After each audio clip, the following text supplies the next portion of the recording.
like to start with a statement. The Dalhousie Student Union acknowledges that Dalhousie University and the Dalhousie Student Union building are located on traditional, unceded, and unsurrendered Mi'kmaq territory. The Dalhousie Student Union seeks to honor the relational treaty process in its programming, events, and meetings. I'm now going to do a roll call. Regina.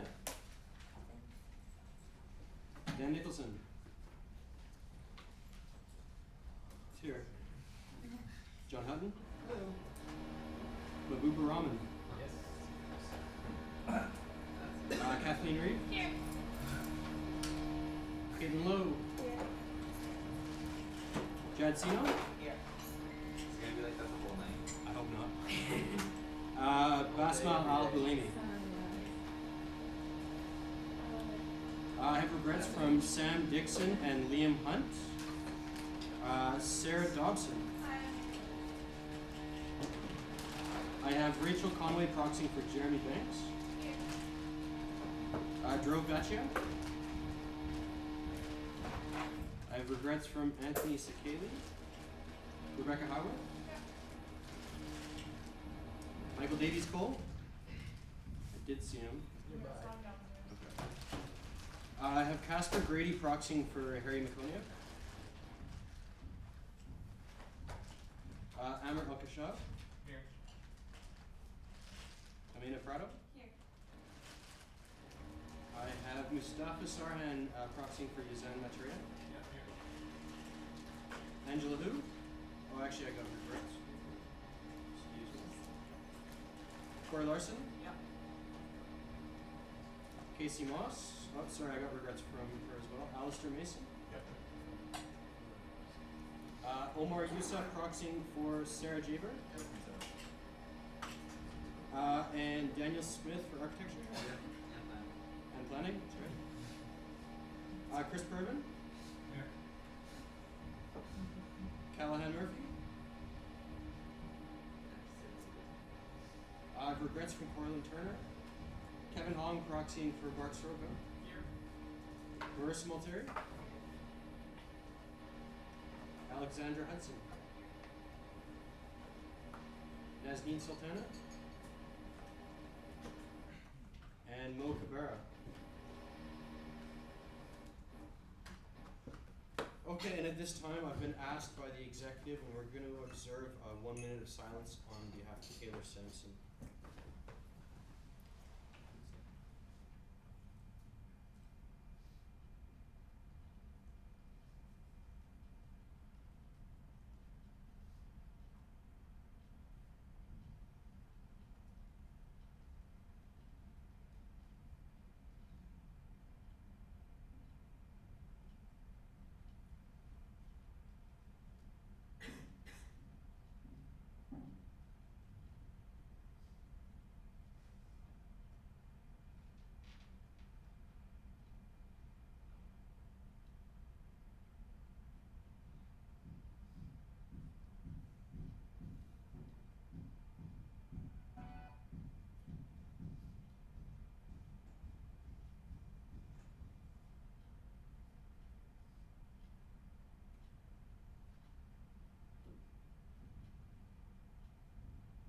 Thank you.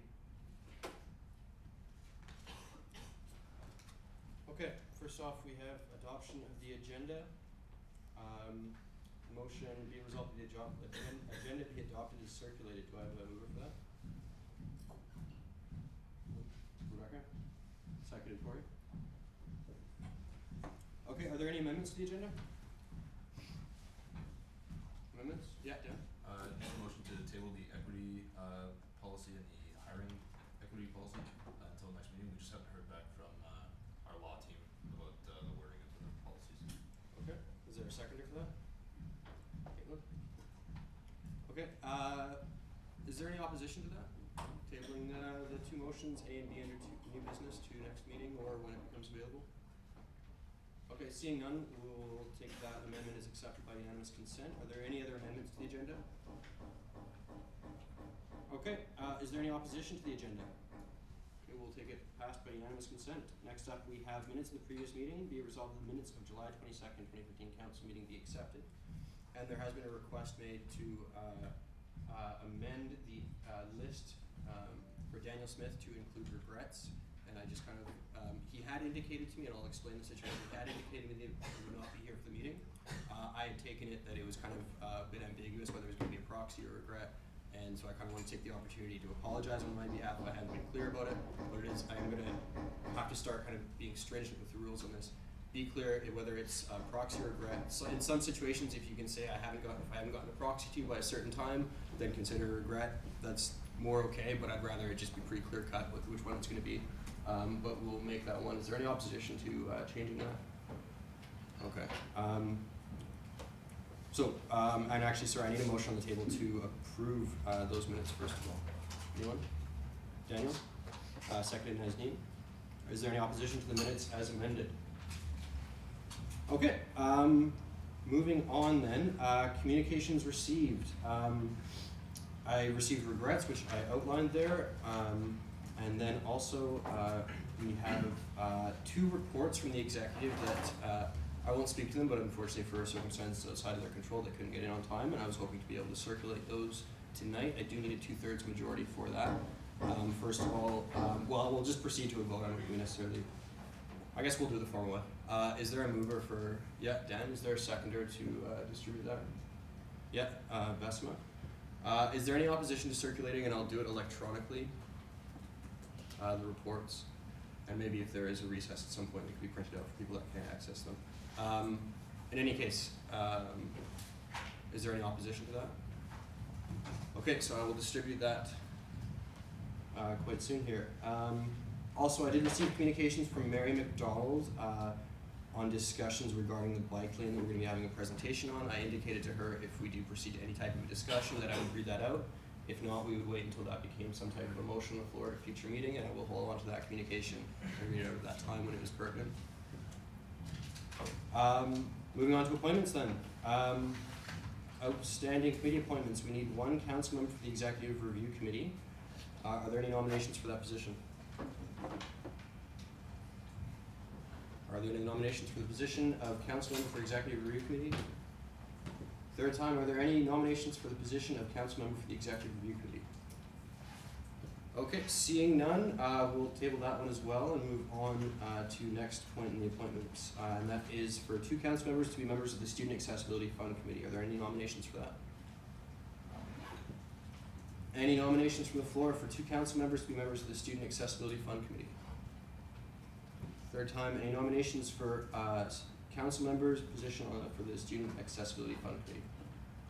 Okay, seeing none, moving on to the next point in the appointments, and that is 2 union members who are not councillors to be members of the Student Accessibility Fund Committee.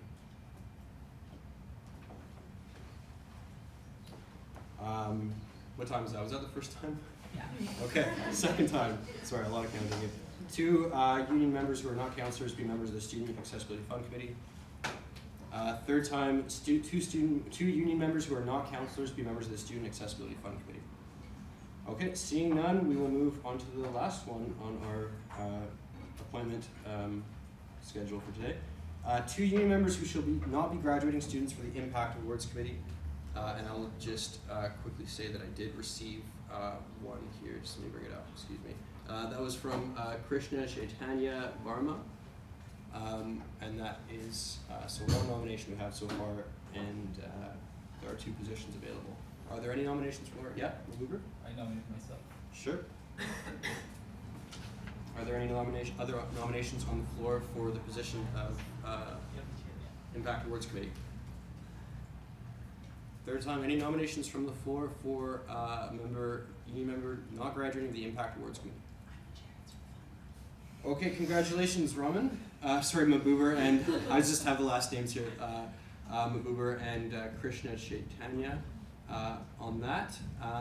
And I'll just get a motion from the floor to ratify that. Is there a motion to approve those 2? Yeah, that's Kathleen, seconded Michael. And all those in favor of that to appoint them? All those opposed? Amber? Okay, and the motion passes. So next up on the agenda, we have the University Bike Lane. Right. What? Yeah, sorry. Yeah. Maybe for the next council meeting, I'll put together a list of who's on what committees, and just remind councilors that you are required as part of the requirements of being on council, to sit on at least one committee.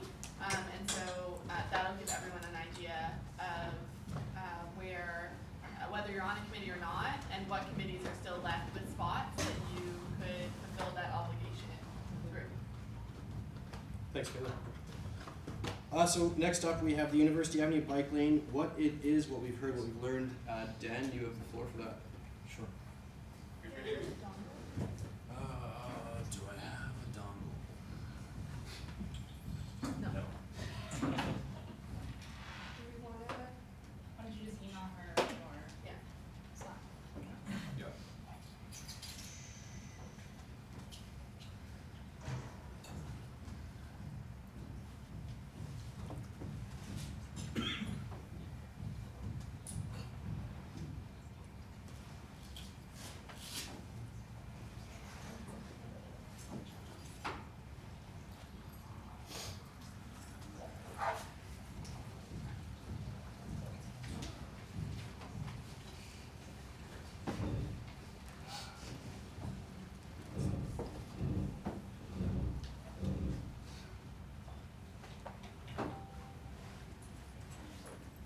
That wasn't it.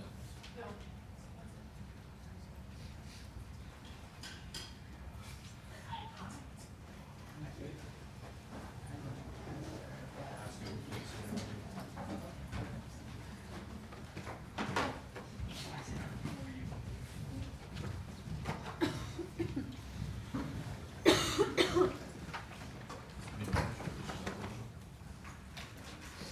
Do you want me to make a suggestion too, actually?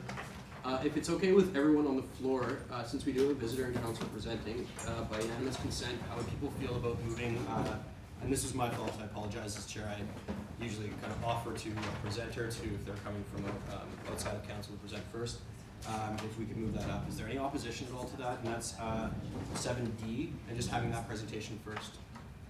Is there any opposition to that? Okay, so Steph, do you wanna take the floor then? Stephanie, do you have your, USB? yeah. And so this is Break the Silence and the Stigma presentation.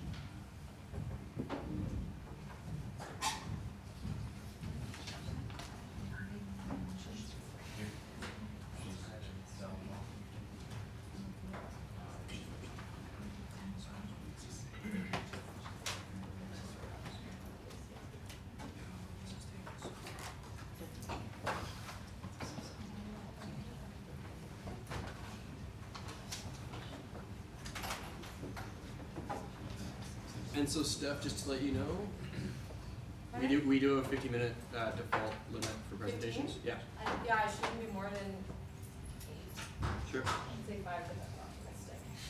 Give myself. Do you want questions after or during? After. Okay.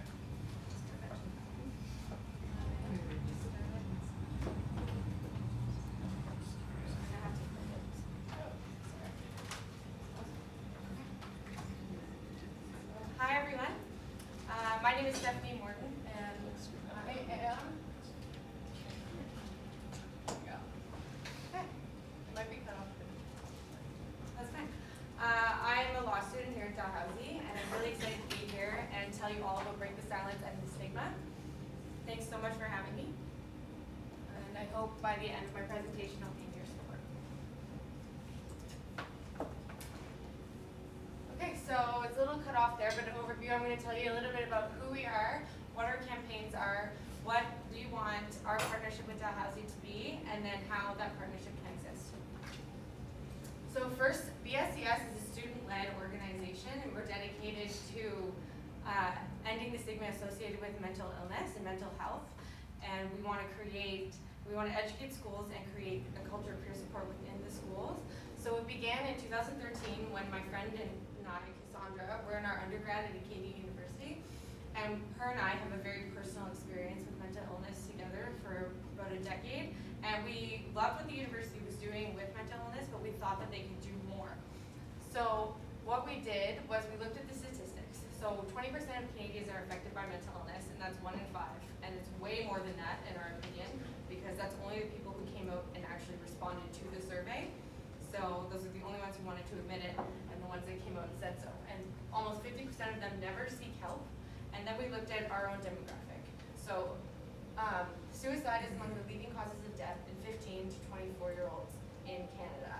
And that is the exact demographic that is attending undergraduate universities and then a part of graduate universities. The median age is normally 26-year-olds. So the campaign that we came up with, the main campaign, is called the T-shirt Day campaign. So what happens on this day? On this day, so these are our t-shirts last year. We printed 500 of them originally at Acadia. They say, I live with mental illness, but it does not define me, and then it has our logo on the back. So what we did was we got as many people on this day to wear the t-shirts. They all wore them on one single day. And the point is to represent the statistics, show everyone around you that mental illness does not have a label, does not have a face, doesn't matter your age, your culture, your socioeconomic background. We want people to know that the ones specifically who are suffering in silence, that they have the support, and it's where they spend most of their time, and it's within their school. So that's what we're trying to do. We're trying to educate the schools, show them we have their support, and build the foundation of peer support from the school as a whole, and then individually within our peers. Our second campaign is called the I Define Me campaign, and I'll talk a little bit about how we implement it after, but what it is we get people to write down what defines them personally and how they define themselves, and it's a way to strip away the labels and how other people define you. So first we have Jeannie. She's a Dalhousie student, and she lives with depression.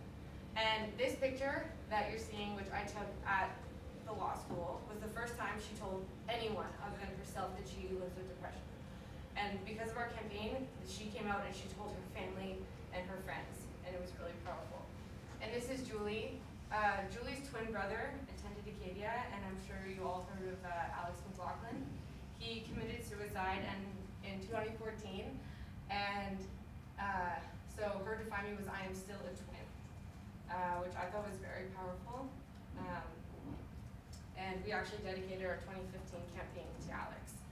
So I'm going to talk about how we implement the I Define Me campaign, and then other pictures. I have so many to show. They're all going to flash behind me, so I hope it's not too overwhelming.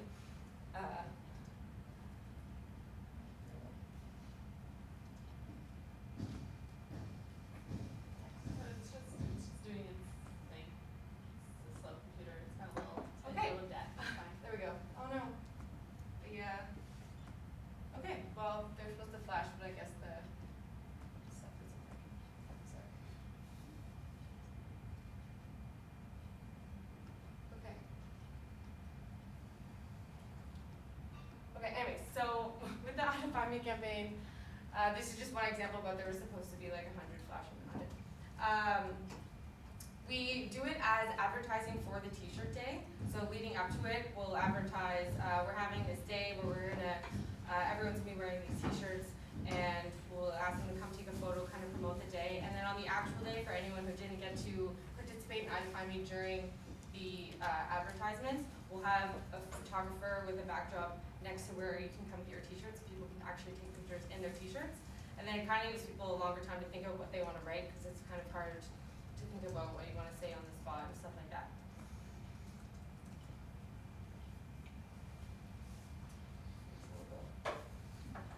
Okay, so what do we want from Dalhousie? We want to bring the Break the Silence and the Stigma campaign to Dalhousie. And I kind of already did the I Define Me campaign within the law school.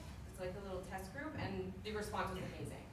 I only advertised for it the night before, and the next day I had 30 people show up within the 2 hours that I was taking pictures, and it was absolutely fantastic. So we want to bring the t-shirt day and do the I Define Me campaign, just like I talked about. And what we do to make it a unique experience for each university is we have them bring all of their mental health resources to one place on this day. So we'll get the tutoring center, the counseling center, the peer support group, whatever you have will be all together on this one day where you can come get your t-shirts. And we like to hold it in October. So it's after September, after all the frosh and hustle and bustle of getting into school, because you want students to know right at the beginning of the year when they're coming to Dell what resources they have for the rest of the year and what they can use. And coupled with the t-shirt day, it'll show them what other students are supporting them and how their school supports them and everything like that. And it'll connect all of the programs together. As as not an undergrad student. I know that we're not really connected to the undergraduate programs, but I really hope that this would kind of bring people together. And I know it did at the other schools. People were able to connect with people in other programs who were dealing with the same things they are when they never would have in the first place. And also, Dalhousie would be the largest school to host this to date, which I think, or we think, is a great opportunity, because in such a large school, there's connection, but there's not as much connection to what's going on in people's lives, and people have it's easier for them to hide. And we think that people may come out because of this, and they have at the smaller schools, but we think this is an amazing opportunity to foster an even greater community that Dal already has. So, thank you. So how do we do this? So the easy part is setting a date. Sometimes with the pilot year, it's easier to do it in March because you need more hype. But if you guys would think it was possible to do it in October, that would be great. But that's up to you. There's a lot of leeway with how we work together, and that's why I put multiple options for the other two. So the fun stuff is the financial stuff. The only expense of this campaign is purchasing the t-shirts. And Cass and I are we're students, and we run this together. So our current model is that we have the school either fully fund the shirts if they have it in their budget, or we work together for them to partially fund it, and then we fundraise together. Or obviously universities have much more manpower and connections than we do. We'll find a sponsor who will fully fund the campaign or partially or whatever. So there's so many options within the fundraising. And then if a big enough sponsor, you create a sponsorship agreement, put their name on their shirt, have whatever banners they want. Any way to kind of get this going, because this is the main part of the day and this is the only thing that we need to purchase. And then there's also leeway with designing a shirt. So MSVU actually designed this shirt for themselves. They wanted it in green because just like breast cancer is pink, mental health is green. And they wanted I live with mental illness, but it doesn't define me. But we were thinking, if you want to go another way, was to have something that was more encompassing. Because some people will say, well, I don't live with mental illness. Why would I wear that shirt? And what we're trying to say is you live with it, whether you personally do it with your brother, your mother, your neighbor, your best friend's neighbor, whatever. Everyone lives with it, but some people still don't want to wear the shirt. So you could just make one that was more encompassing, like mental health affects everyone, you're not alone, break silence and a stigma. That's just an example. Stuff like that. So you can design your shirt, and then purchasing the t-shirts, we have a manufacturer that will, for over 1,000 shirts, we'll give them at $4 a shirt. Some schools have a preferred manufacturer. That's another thing that you have to work with. And then after all that's done, you advertise. I'd find me posters and everything like that. So we love this campaign, and it's touched a lot of people, and we get messages constantly from some people. One woman messaged me yesterday about our campaign, tattooed on her arm. She loved it so much, and it's really great. It's a great response. I don't see any reason why Dalhousie shouldn't have us, but the floor is open for questions, and thank you very much.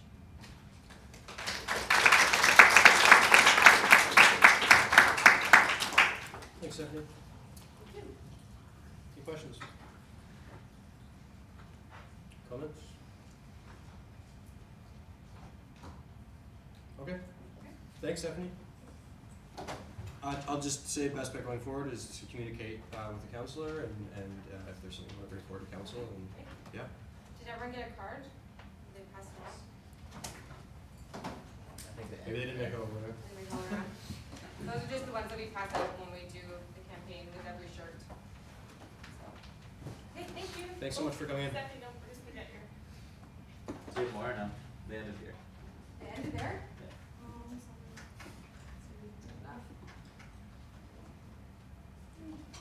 Enough. What we can do is just circulate the information that's on the card to all counselors, just for the folks that didn't get a card. And I can send an information Word document if you want to circulate it to everyone through email. I can do that. Yeah. Yeah. I'll send that to you. Next up, you, Dan. Thanks for accommodating that. Yeah, no problem.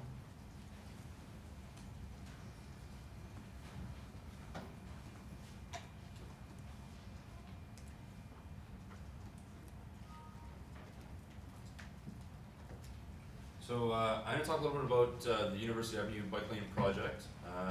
That's been in the works for quite some time. I can go into a little more detail about that. This is something, so because the majority of us are a new executive, this is something that came up as oh, it's happening. My understanding was that it was already like sort of in place. Everything was sort of finalized, I suppose, but that it had happened not last year, but like the year before, and wasn't too clear on all the details. So over the last couple of months, there was a lot of research going into it, a lot of talking to various parties who have played a role in developing the project. So this presentation will be sort of like what the project is for the new council members who either haven't heard of the project or just don't know too much about it. What we've heard from some of our membership or some of the members of the union, and some things that we've learned over the last couple of months going through the process of sort of hearing concerns and doing some research.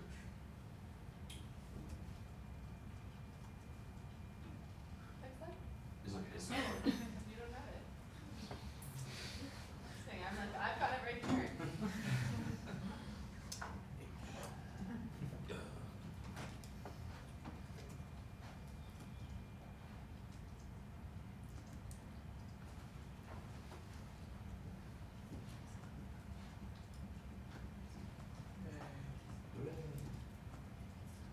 So what is it? So it's a protected bike lane.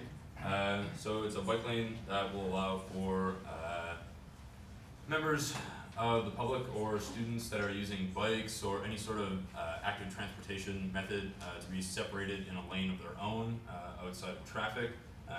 It's projected that it'll be running on both sides of University Avenue. Things called bollards will separate people from traffic. So they're just like these like plastic pole things. It's proposed to run between Robie Street and Lamarchant as a pilot project for 1 to 2 years. The HRM is looking to collect data on how bike lanes work in the city. And it's part of a larger project leading to something called the University Morris Corridor project, which also connects with a larger project to make the city more active transport friendly.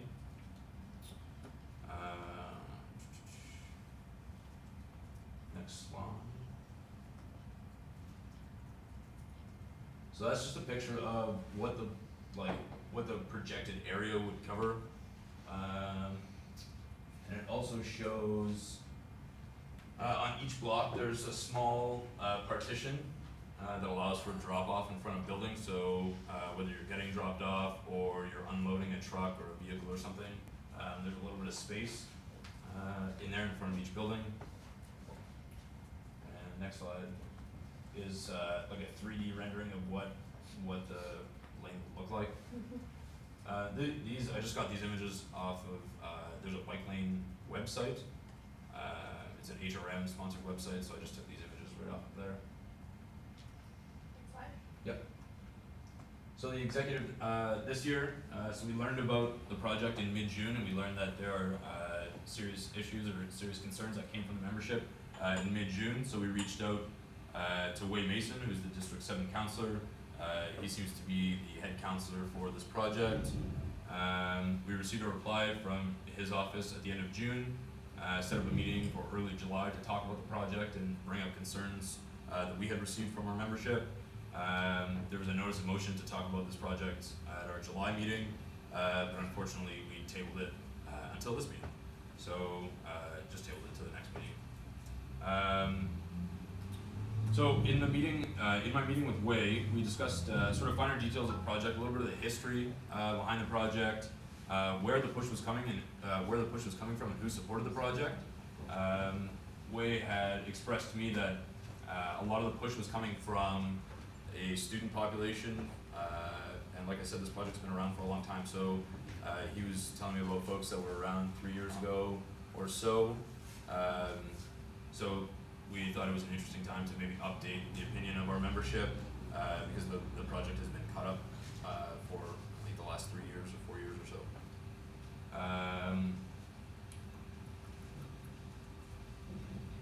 Yeah, he had said, in his words, seemed like the push had been coming from a very active student biking community a few years back. So that's what we learned. Next slide. What concerns?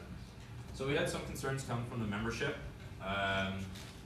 specifically around green space, accessible parking, and parking in front of the Rebecca Cohen building. Those seem to be the most predominant concerns. So we took active steps to look into answers for our membership around questions that they had. We learned that there will be no green space removed, or there's no planned disbursement of green space or anything like that. The accessible parking issues, three main pieces to that. There's direct access to buildings are being limited. There was concern around snow removal for side streets. So University Avenue is currently considered a class 1 or high priority snow removal street, as opposed to streets like Edwards Street or Seymour Street, which are one class below. They're a class 2, so they wouldn't take priority like University Avenue does.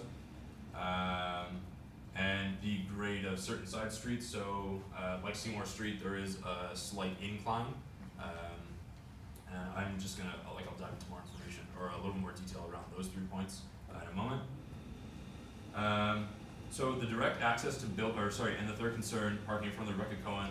Some folks had felt that if we were to remove parking or the bike lane was to be put into place, parking in front of the Rebecca Cohen would be moved to side streets, and that may limit attendance to performances that are held at the Rebecca Cohen, or it may limit or cause issues for folks who are dropping off equipment or unloading trucks in front of the building full of equipment and so on. So I'm going to talk about each of these points individually. We already touched on the green space, but the accessible parking specifically, because that seems to be the most predominant issue. So direct access to buildings. If the bike lanes were to come into effect, as you can see on this map, which is turned sideways for some reason, the red spots are where there are currently accessible parking on University Avenue, and so those spots would all be moved to where there are now blue spots. And then there are also 5 green spots that you can't see in this map, but it's just down below in the U. So right in front of the kiln, there will be 5 new accessible spots there, which I'll touch on in a minute as well. So as you can see, direct access to the front of the buildings will be limited. Most of these buildings, but not all of the buildings. There are, I think, 3 buildings that will not have accessible access to the side entrances of the buildings, or some of the buildings don't even have side entrances.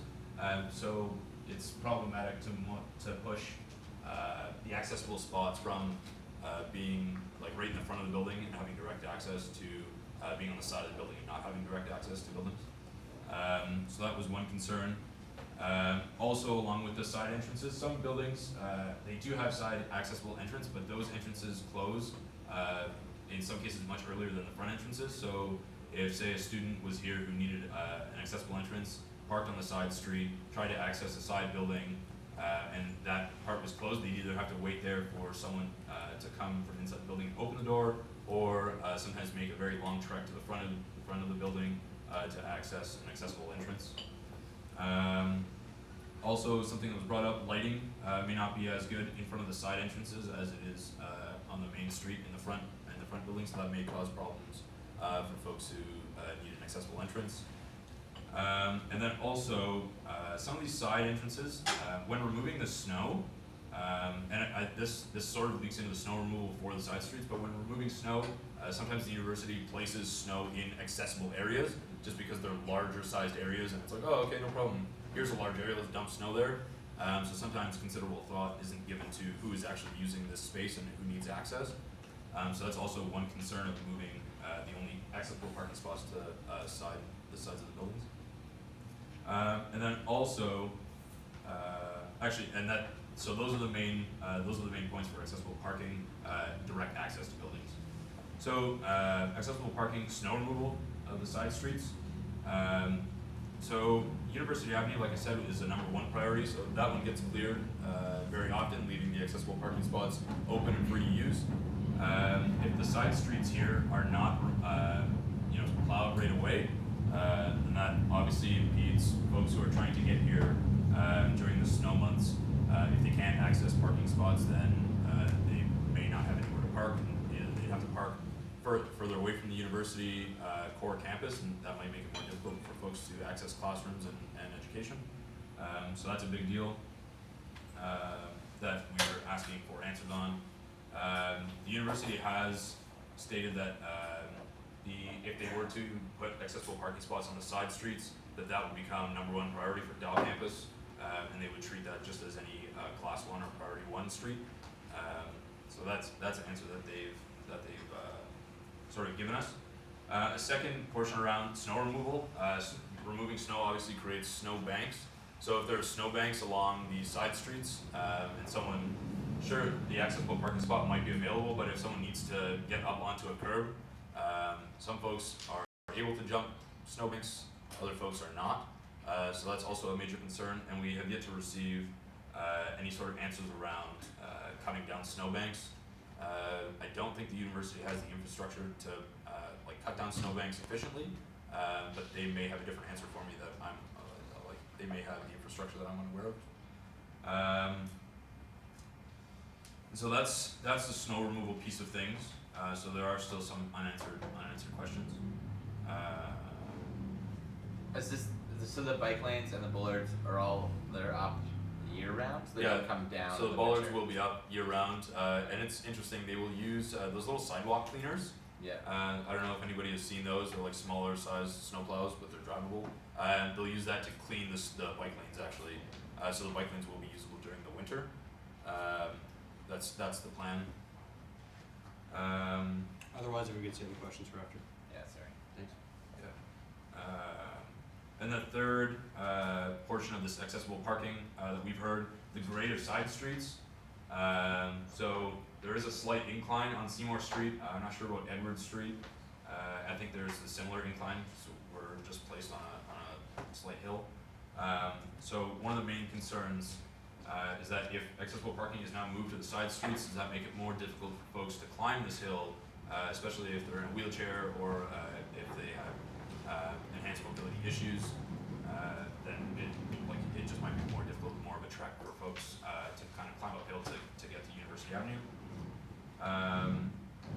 And the university has not answered that directly, but they did say something about creating more curb ramps. So potentially someone who's using an accessible parking spot would be able to get onto the sidewalk faster, but that doesn't really address the incline issue because there's still going to be an incline on the sidewalks. So unsure about that at this point.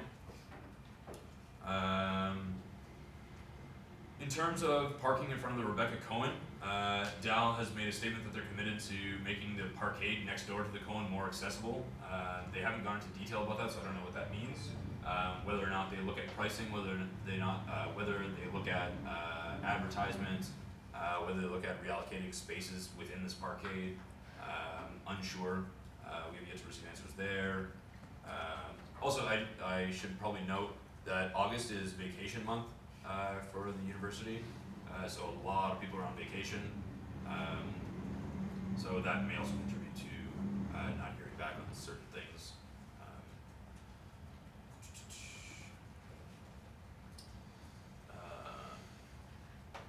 I'll just give you So a it's minute. go ahead. 1 minute. Yeah, no problem.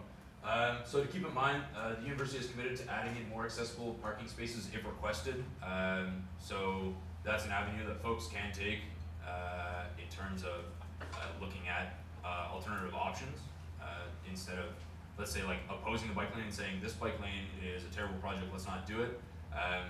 This is something that we could potentially ask for on a list of things that obviously we would need to ask for or we would need to talk about because there are some pretty big concerns that need to be addressed before I think that we think this bike lane would be feasible or at least able to implement without disadvantaging some of our members. We have requested free unmetered accessible parking in the spaces in the U, so the 5 spaces, they were supposed to be metered. We were like, well, they shouldn't be metered.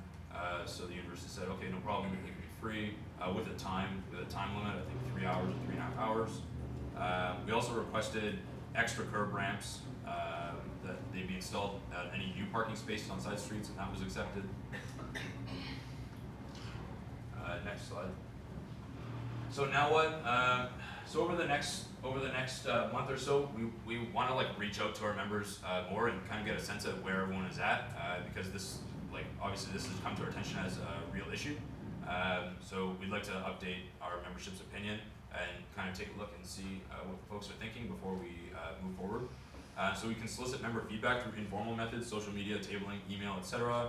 Have an open online forum that's available for the next however long we want to make it available for, just continuously.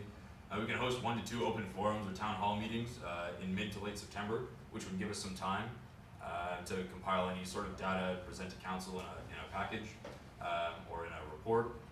We can host a feedback forum on the DSU website, like so dedicated mid to late September, and then compiling all the data and presenting to council for a decision at our first meeting in October. The bike lane is currently held up in court. There's an injunction surrounding accessible issues, and that is not to be addressed until mid to late October. I think either in the late teens or the very early 20s of October. And we do have a council meeting before then. I think we have one on the 13th of October. So we would have time to disperse information and get like an accurate reading of how council is feeling on this issue. And last slide. Sorry to interrupt, is there any opposition to extending this for 2 minutes, just while Dan finishes up? Okay. Sorry for the construction. It's exciting, but it's also annoying. So last slide, what we've learned. We've learned that the DSU can improve its representation of folks with disabilities. So we're currently undergoing an equity and accessibility office review to see how we can take a more dedicated approach. We're right at the beginning stages of that. It is the summer and we are a new executive, so that's what we are dedicated to looking further into that. I will have updates during my president's report of this meeting on that. And we're also currently undergoing a governance review. So that could include looking at like a council spot for a dedicated accessibility student or accessibility needs student or anything like that. We've also learned that student representation, we've also learned that there may not be student representation on a Dalhousie Accessibility Committee. So this is a committee that looks at all projects on happening on Dal campus and addressing accessibility concerns. So something that the DSU is committed to is advocating for student representation. One option there is to create an ex officio spot for a member in our equity and accessibility office to sit on any meetings to provide a student voice or a student input. So it's unclear how we're connected right now with the accessibility committee of DAL, but that's something that is a huge concern and on our radar, and something that we're addressing immediately.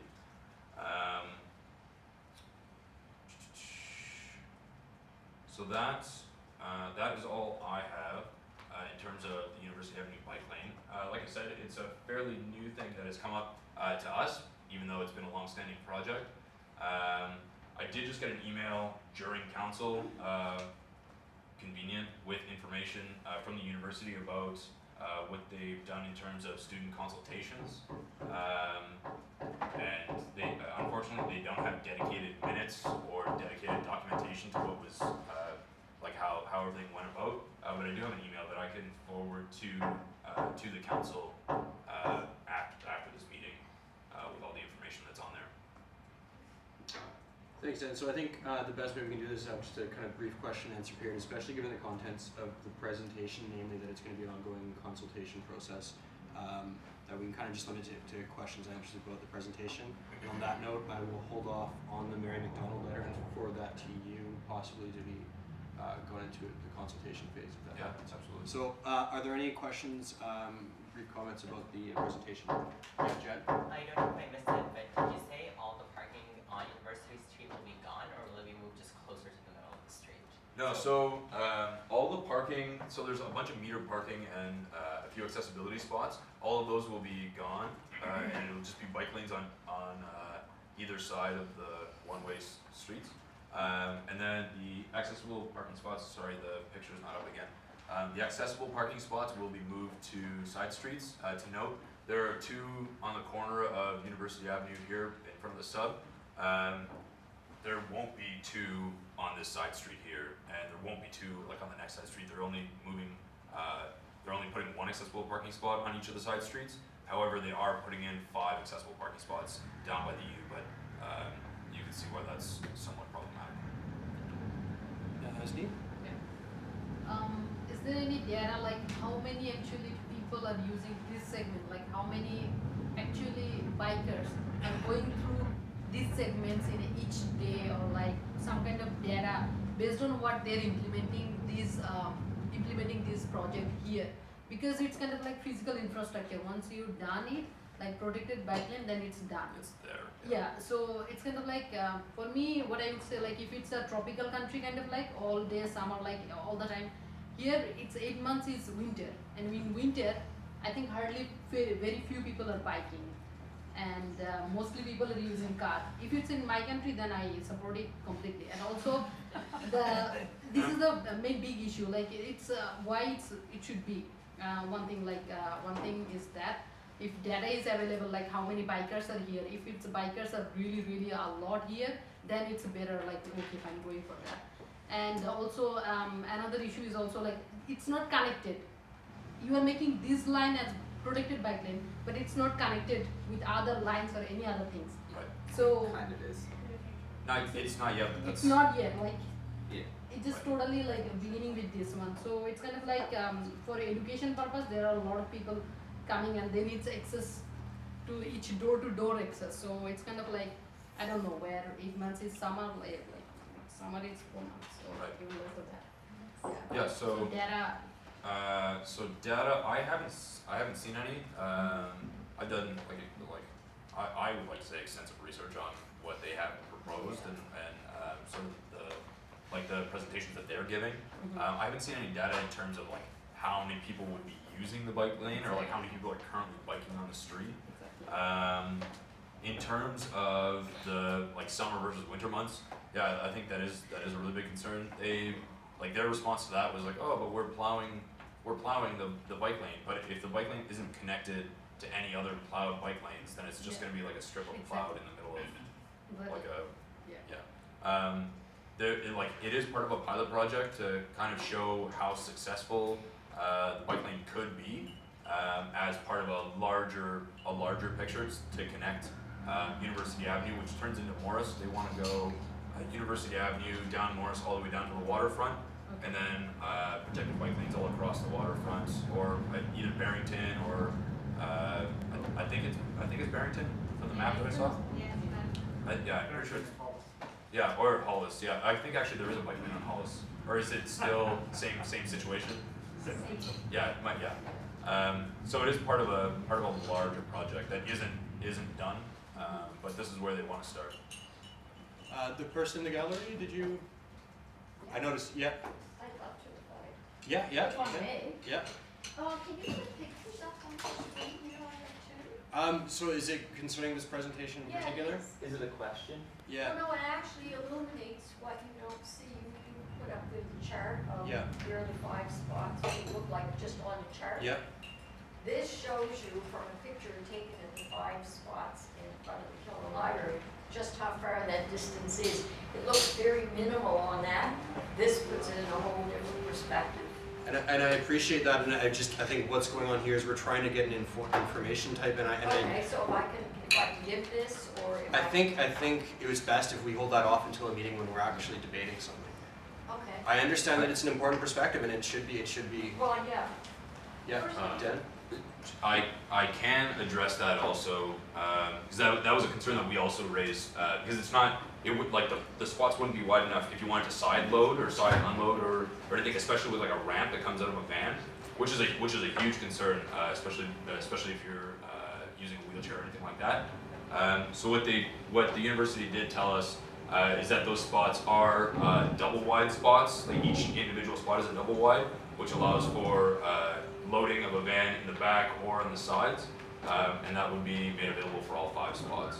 But I really appreciate that, like bringing that up, because that was a concern we had. One of the things that they don't mention is they very seldom address the issue of the mobility impaired who are blind. The people I have an artificial limb. I've had one for 56 years.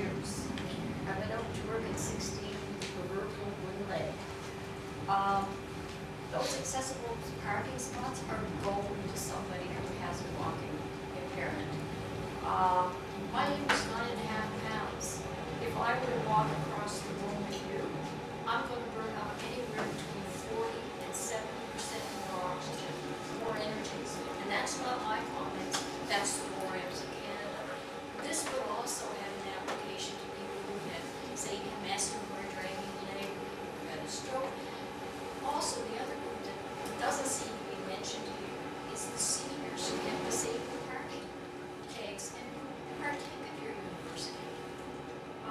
They're not even on the radar. When you look at the past winter, that's a walk and a half down the road. If you have only one good leg and the other one is very not functioning, there's a huge safety issue when it comes to ice, when it comes to wind in terms of keeping your balance, you know, and those issues were never, ever, ever addressed in any of the reporting in the city council. They weren't even on the radar. Also, the part that probably bothers me the most.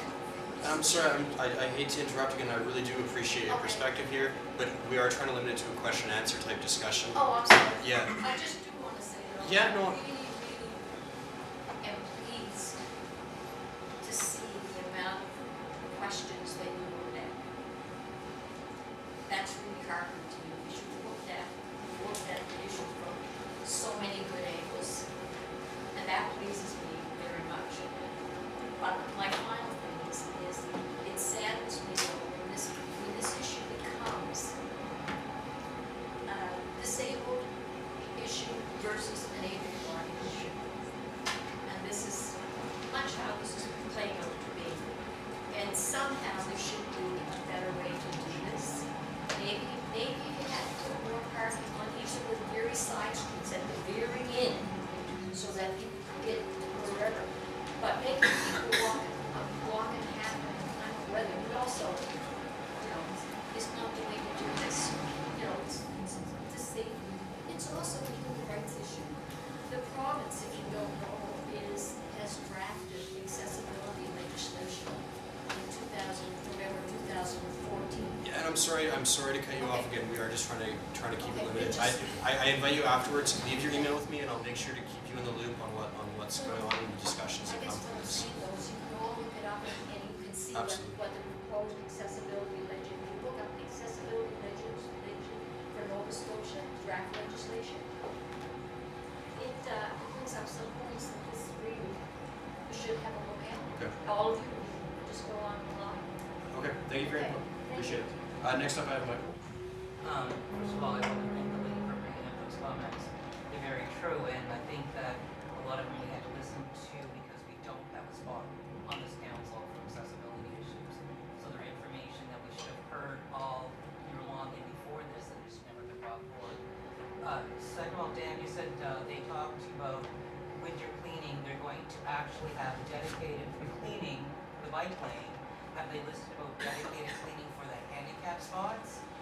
And dedicated cleaning for the ramps from the streets for the handicap spots, dedicated cleaning from the side entrance of your vehicle to the actual sidewalk so the person doesn't have to offload into the middle of the street. Like those questions need to be answered too. So part of the history of this is they want a bike lane to make it work. So that's always is fighting back. Big time downtown business doesn't want it. And this street will make it work, and that's what they put here. But they need to answer the questions about. And they have. And the other thing about saying that they're fixing so the ramps will be easier, they just fixed 3 out there. They're not accessible properly for me, and I'm on a cane. I just went out and checked them out before I came in here today. They've actually raised the sidewalks for the ramps going down. Yeah. So and this is like it's these like in detail questions that we need to hear from our membership and why we plan to take like an aggressive like outreach approach over the next like few weeks, at the very least for the next month or so, to get a lot of these questions out and then hopefully like at least answered. If they're not answered, then look at like where we stand.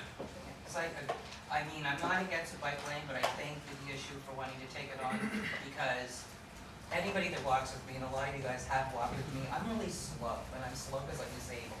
And that, all the university is doing is putting more, is disabling me more. To get from there to way down to the law building is not, I'm gonna be late for every class. So, Thanks, Michael. And I have, Alistair, did you have your hand up, or was that, I wasn't sure. Nope. I do Okay. have a comment there. So like this like unloading docks, spaces, like if a truck or something is parked there, is that not just gonna block off like the entire Absolutely. bike lane? So like a biker would be coming down the bike lane and they would have to like cross out of the bike lane Yeah. into regular car vehicle traffic and then back into the bike lane.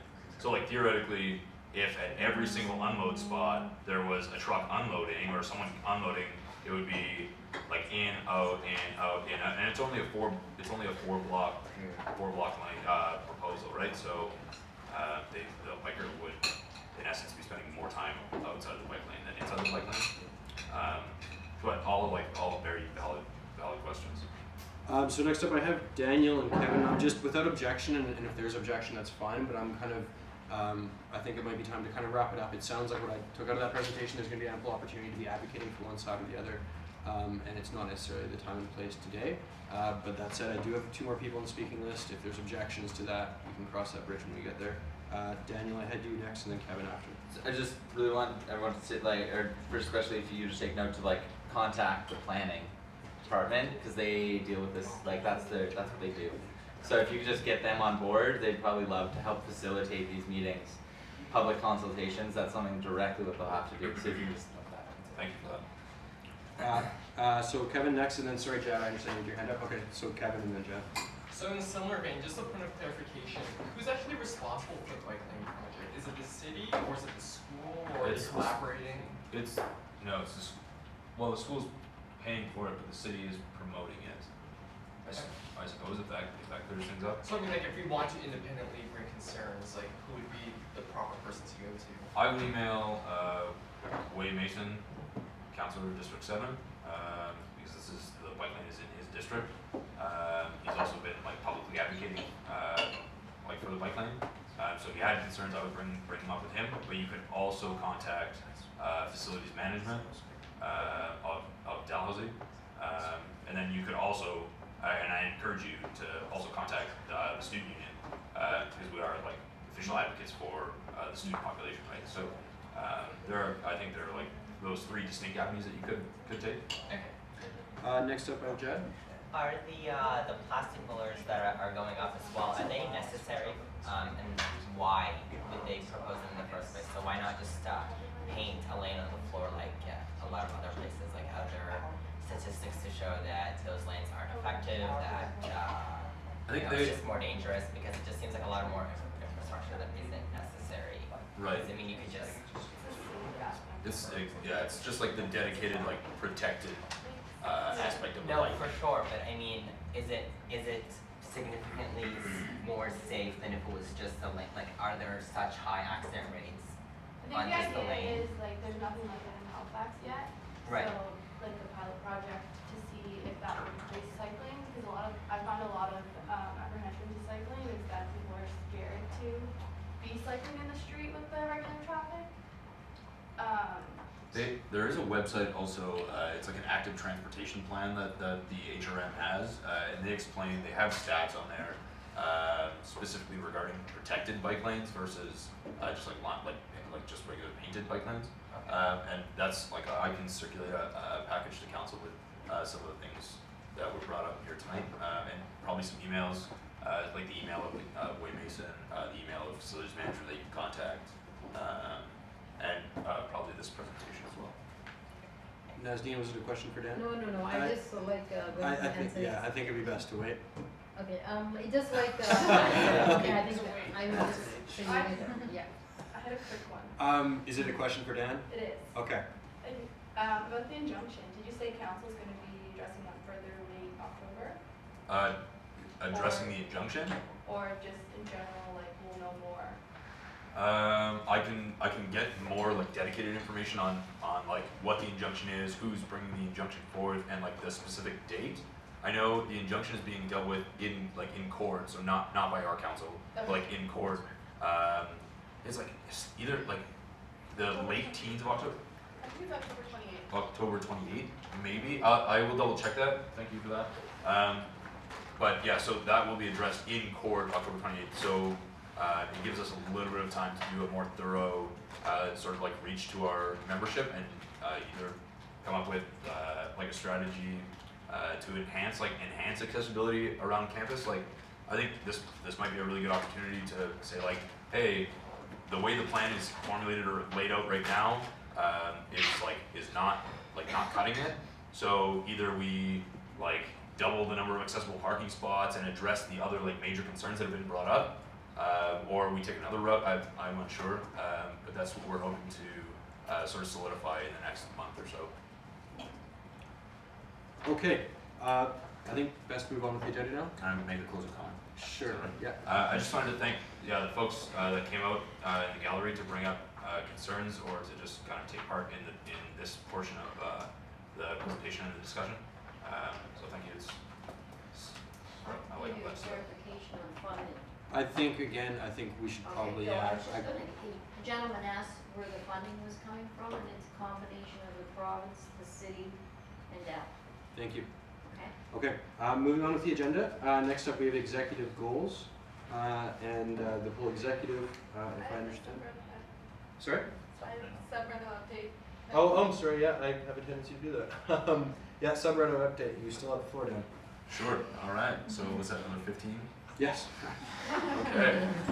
So as many of you heard, sub-renos are happening. You could like, literally hear them going on right outside. So that's exciting. So we're currently undergoing an $8 million renovation project. It was started in May of 2015. There's like 12 million. Yeah, it's like 12, what is it, 12.3? 12 point, sorry, my mistake. I think it's at 8 because the university has contributed a small portion to the overall project as well. I think what, maybe one. In between. Yeah, maybe it was 8, now it's 12. Anyways, but it was supposed to start in May, and it was delayed a little bit during the tendering and contracting out of the work. So we're still aiming for a completion of September of 2017, after next summer, and that's still on track. We just had to sort of fiddle around with a little bit of the phasing. It's a 3-phase project. So we'll be in full construction this September and October. So the current plan, from mid to late October, the second floor offices will be completed, third floor offices will be completed, the society hub, including a new campus coffee, will be completed, the wellness center in the basement will be completed, and mid to late November, the council chambers will be done, the sub-entrance system will be done, a new loading dock at the rear of the building will be finished, and a new emergency exit for the McInnes room will be finished. So it will be undergoing ongoing construction for the new atrium. So it'll continue from now until September of 2016. That portion of the project will be finished. In the original phasing, there was a possibility that the Greywood renovations in the loaded ladle kitchen would be completed, but that's not going to be done until next summer now, just because we've had to fiddle around with the phasing. So some of the impacts. So we'll have limited access to meeting rooms until the move-in time. Unfortunately, we're struggling with that now. It seems like everyone's bumping into each other all the time.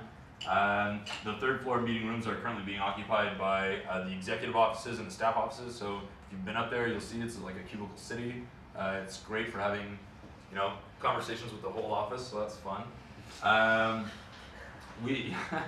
The Juma prayers will continue to be held in the Health Professions Lounge until mid to late October.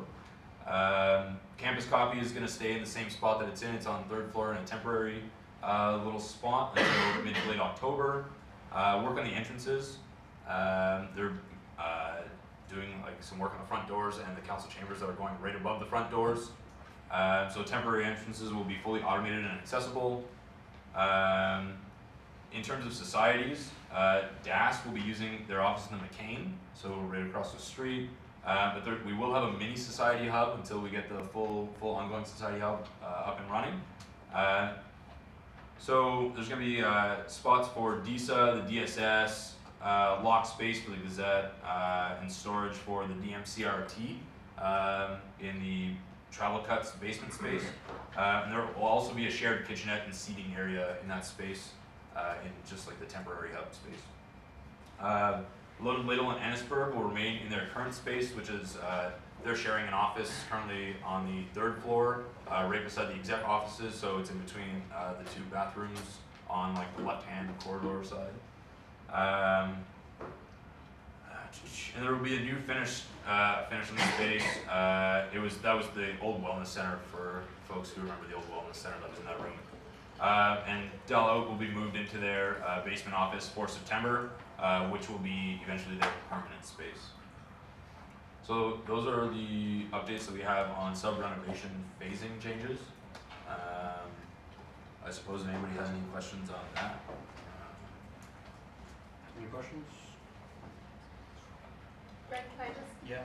next meeting we'll have a presentation from Keith, who's the architect on the project, to go over the project in a bit more detail, but we wanted to give counselors an idea of what was going to be happening before school started. So if folks aren't familiar with the project, some of you who are new to council won't be as familiar with it. Keith will go into some of the detail about the construction and the design and what the new sub will look like. Thanks, guys. Okay, yeah, sorry, yourself. One question. Did you meet the target for the financial projections for the sub renovations? Is there gonna be any unforeseen, when they start the construction, sometimes there's stuff that comes up that's, oh, sorry, we have to do this, or it's gonna cost. Yeah, so that's a good question. We did have a certain amount of contingency money set aside, just in case, like, they opened up walls or something and it was like, oh, we have to do all this like extra work.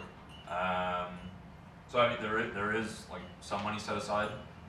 For now, but we're in good shape. But we'll see what happens. Construction just started like a couple weeks ago, so. Okay, seeing no other questions, we'll move on to now to executive goals. Anyone in particular? Yeah, Dan's starting. Okay. Yes. Okay, cool. I can start that as well. Oh, that's me. Cool. So I'm Dan, the president. So I've outlined 4 priorities for myself this year: internal structure, membership engagement, transparent and accessible communication, and expanding our capacity as a union. So in terms of internal structure, I've got a few things. I'm not gonna outline all of everything that I want to do this year, because there are tons of smaller things. I've outlined not all of the larger piece items, but some of the larger piece items that I think would be interesting to council. I also plan to have like a more refined and in detail document that I can send out to councilors as well. So in terms of internal structure, completion of the governance review that many of you have heard of, because I give updates on it every single council meeting, and it's a long ongoing process. So working with, I think it's DLA Piper. Right now we're reviewing policies and constitutional documents, planning to form a strategic priority committee to address the recommendations that come down the pipe from them. Going to formulate edits and then complete a report for Bob's council and general membership to sort of see what went on and what's going on. Hoping to enhance the advisory committee capacity. So what I mean by that is creating a dynamic where we have steering committees for priorities to guide the union in areas of their expertise. So students who are dedicated, experienced, knowledge, and interested in certain issues. For example, right now we have a working group on sexualized and gender-based violence. So it's a group of very dedicated folks who are well knowledge, and they sort of bring up things for the executive, like, oh hey, this is sort of a priority, or like this is an issue that isn't being addressed. Like what can we do about that? So one big thing that came out of that was the phone line that everyone has also heard about at every single council meeting, because we like to provide frequent updates on that. So that came out of that group. And the creation of a solidified RFP process in order to simplify future searches. So as many of you know, we're currently also doing a request for proposals to fill that travel cut space in the basement. Unfortunately, there has not been a dedicated process to that, so that's something that I am committed to tackling this year and want to have nailed down by the end of my term. And then also reviewing the office organization and procedures. So by this I mean our office, that's internal. We're looking to sort of enhance the flow of information and ensure that there are like very well structured and very clear defined lines of communication that are drawn with some of our decisions and our executives and how we carry out projects and how we stay on top of projects and maintain communication with societies and our members. So that's also a very large project that I'm taking on, that we're taking on with a large team of our staff. So that's exciting. Membership engagement. So increasing our tabling efforts. I'm really interested in at least doubling the efforts on Sexton, so doubling the hours that I'm going to spend on Sexton campus and Carleton campus. And I also want to include recording of all the engagements between our members. So that's not something that's generally done. Usually it's like we'll take in information and record ideas and stuff, but by recording all the engagements, I'd like to produce like a biannual report for our general membership and council to sort of take a look and see like, okay, this is how our tabling efforts are working. Like I said, doubling office hours on Sexton campus, especially in collaboration with our campus coordinator down there. Right now I'm in the process of hiring a Carleton campus director. So some of you may have seen advertisements online. I'm going to continue to promote that and then continue on through the hiring process. And then dedicated tabling time on Carleton campus in collaboration with the new Carleton campus director that will be hired. Transparent and accessible communication. So this year I have a Facebook updates page just dedicated to my office, which I am going to be using much more frequently during the school year. I didn't have it for the summer, but obviously I have it now and will be updating it frequently through the school year to make sure everyone's up to date with things that I'm doing. I also just initiated a text the president initiative. So I now have a dedicated number that students can text in their comments, questions, and concerns, and that's a direct line of communication with myself. So that'll be interesting to see how that goes. It's been done. Yeah, I'm excited, a little nervous, but excited nonetheless. It's been done at some other campuses and varying levels of response. So I'm hoping that's going to just sort of increase visibility of myself and of the executive and of the union on campus. I'm committed this year to attend at least 4 society events per month. So that's just to start. We'll see if 4 society events per month is like way more than manageable, then maybe I'll attend more. If it's like not manageable, then maybe I'll, I don't know, rearrange my schedule to make sure that that's accommodated. And increased advertisements for town halls, as well as reports outlining details, the feedback that we received from these town halls. So last year, I think, what were we doing? One per month or four for the year or something? Yeah, around 1 per month. Oh yeah, around 1 per month, and that seemed to work out really well. So just refining that sort of aspect of how we engage with membership and creating dedicated reports coming out of those is important to me and to us. And the reintroduction of online surveying. So the website used to have an online survey option. I don't know, I do know, I don't think it was used very often last year, and something that I'd like to reintroduce this year and see if we can increase engagement that way. So still with transparent and accessible communication, investigate and potentially initiate a video log program that would have brief weekly or bi-weekly updates for general membership. So it would just be like a 1-minute thing, like it'd be my face, and I'm like, hey, these are the things that I'm doing. Because you folks get that, you'll get that every 2 weeks, but the general membership won't really get that unless they kind of go digging for my report online. So hopefully that will be just like a very convenient, accessible way for our general membership to sort of see what we're doing, or see what I'm doing anyways.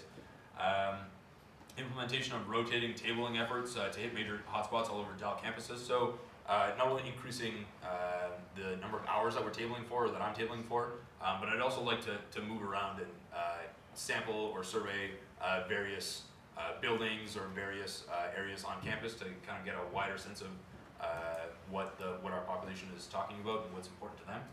And then also working with the university to implement an early detection system that can aid in providing adequate supports for new and existing students. So one of the strategic initiatives of the university this year was 1.1. It was retention. It is still retention. So this is one initiative that the university has reached out to the union to be a part of, and I'm really excited that they want to work with us on this.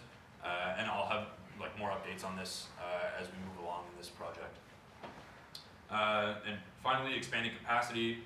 So like I mentioned earlier, we're reviewing our offices to see sort of like what kind of direction we can take with those offices so that maybe they can act in more of an advisory capacity and sit and ensure that we're reaching all of the standards that we're setting for ourselves, so our standards in equity and accessibility and sustainability specifically. Those are the two offices that we currently have. An accessibility audit to ensure, again, that we're meeting the standards that are set by our membership. Building collaborative relationships with various organizations. So for example, we've been making meaningful strides on connecting with the DFA, so that's the Faculty Association, the DAA, which is the Alumni Association, and other unions represented on campus. And last slide, I swear. Right now, some of us are working with the student services and other dedicated players, such as the pro-social group, to formulate a mental health roadmap. So that will consolidate all of the mental health services that we offer as a union, but also that the university offers, and that are also available in the HRM, so that is neatly packaged for our membership, for everyone to access and see very conveniently without having to do much digging to access mental health services. And then also working with the university to increase the number of classrooms that are unlocked after hours to increase some student space on campus. So I've already had some brief communications with some folks in the president's office about this initiative, so I'll have more updates on that, but that's something that I'm really passionate about because that's a huge issue. So, and that would be my part of the presentation. Mabu. Yes, so I have a few points. I'll just elaborate on those. The big thing for the year, of course, is house renovation, and it was within a few months early summer. Now everything is settled down, but my goal for the year is to keep everything in track, both financially and for other perspective, that it's going well, timeline-wise, and everything is in order. So that's kind of will take a lot of my time, and I would like to be on par when I leave the office next summer. So, but next summer it will be completed, but I'm happy that I'm part of the project most of the time.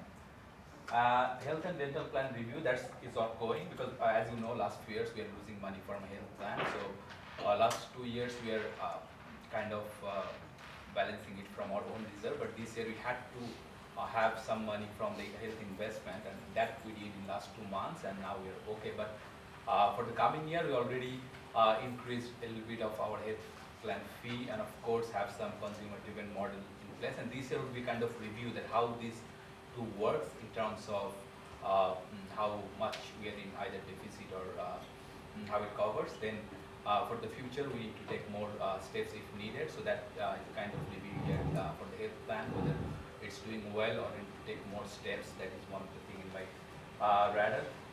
Food services, it was like one of the priorities of last year's as well, but as you know, we kind of step back a bit because as the renovation is happening, so there is at this point we can't physically implement any change for the food services, but yes, it will be some sort of consultation or get direction from the student member within this year that can lay the foundation that what a better food service will look like, that will create some sort of documentation or roadmap for the next year. That will be the goal of this year, and maybe that can be implemented in the upcoming year. Staff compensation review, it's part of like once in 3 years, the Board of Operations reviewed the staff compensation, and that will be done in this winter as well. So that is one of the things that how we are doing in terms of staff compensation, or what are the things we can make change for make the staffs happy and makes our budget balance or whatever, how it works better for both. And for the budget wise, I think for the last year what I'm working on to make the budget more transparent, and I will continue on that. And now what we're preparing some sort of budget in a graphical format that can be easily understandable for general students. That will be upload it before the next council meeting, I hope. And for the second part of the next yearly budget preparation, I'm looking into options how we can engage more memberships in the budget making process. That is one of my goal for this year. We will put more members to give input on the budget, how DSU money should be spent on. And the audit process, I think last year we improved a lot about the audit. Most of the society treasurer, they're happy how it's working, and I'll continue to do it to help them more, how they can do their audit easily on time, and how society can get money more quickly, and continue on that. Grant sponsorship, bursary, I think we increased a little bit of all those this year, and now I'm looking for specifically, apart from giving a general grant or sponsorship, what make more sense, because we created the emergency student bursary that will be launched sometime this year, and of course the society booking grant that is also in consideration. So a different type of grant and bursary, and OE bursary is also in a big expanded this year. So looking onto those which general membership can get more benefit on. And as a whole, my main focus would be like the operation more efficient, because this is like a challenging year for the DSU budget as the renovation is happening. This plan is in a phase that we're not making money, and of course in a way that this year still we have a prediction of student numbers going down, so that will might have some impact on the budget. So this year will be a challenging year to make the budget balance, but I am taking that on and making sure that yes, everything will be in place, and that's a challenging year, but I enjoy the challenge, and with all your help, I think I can do it. Thanks, Mohammed. Awesome.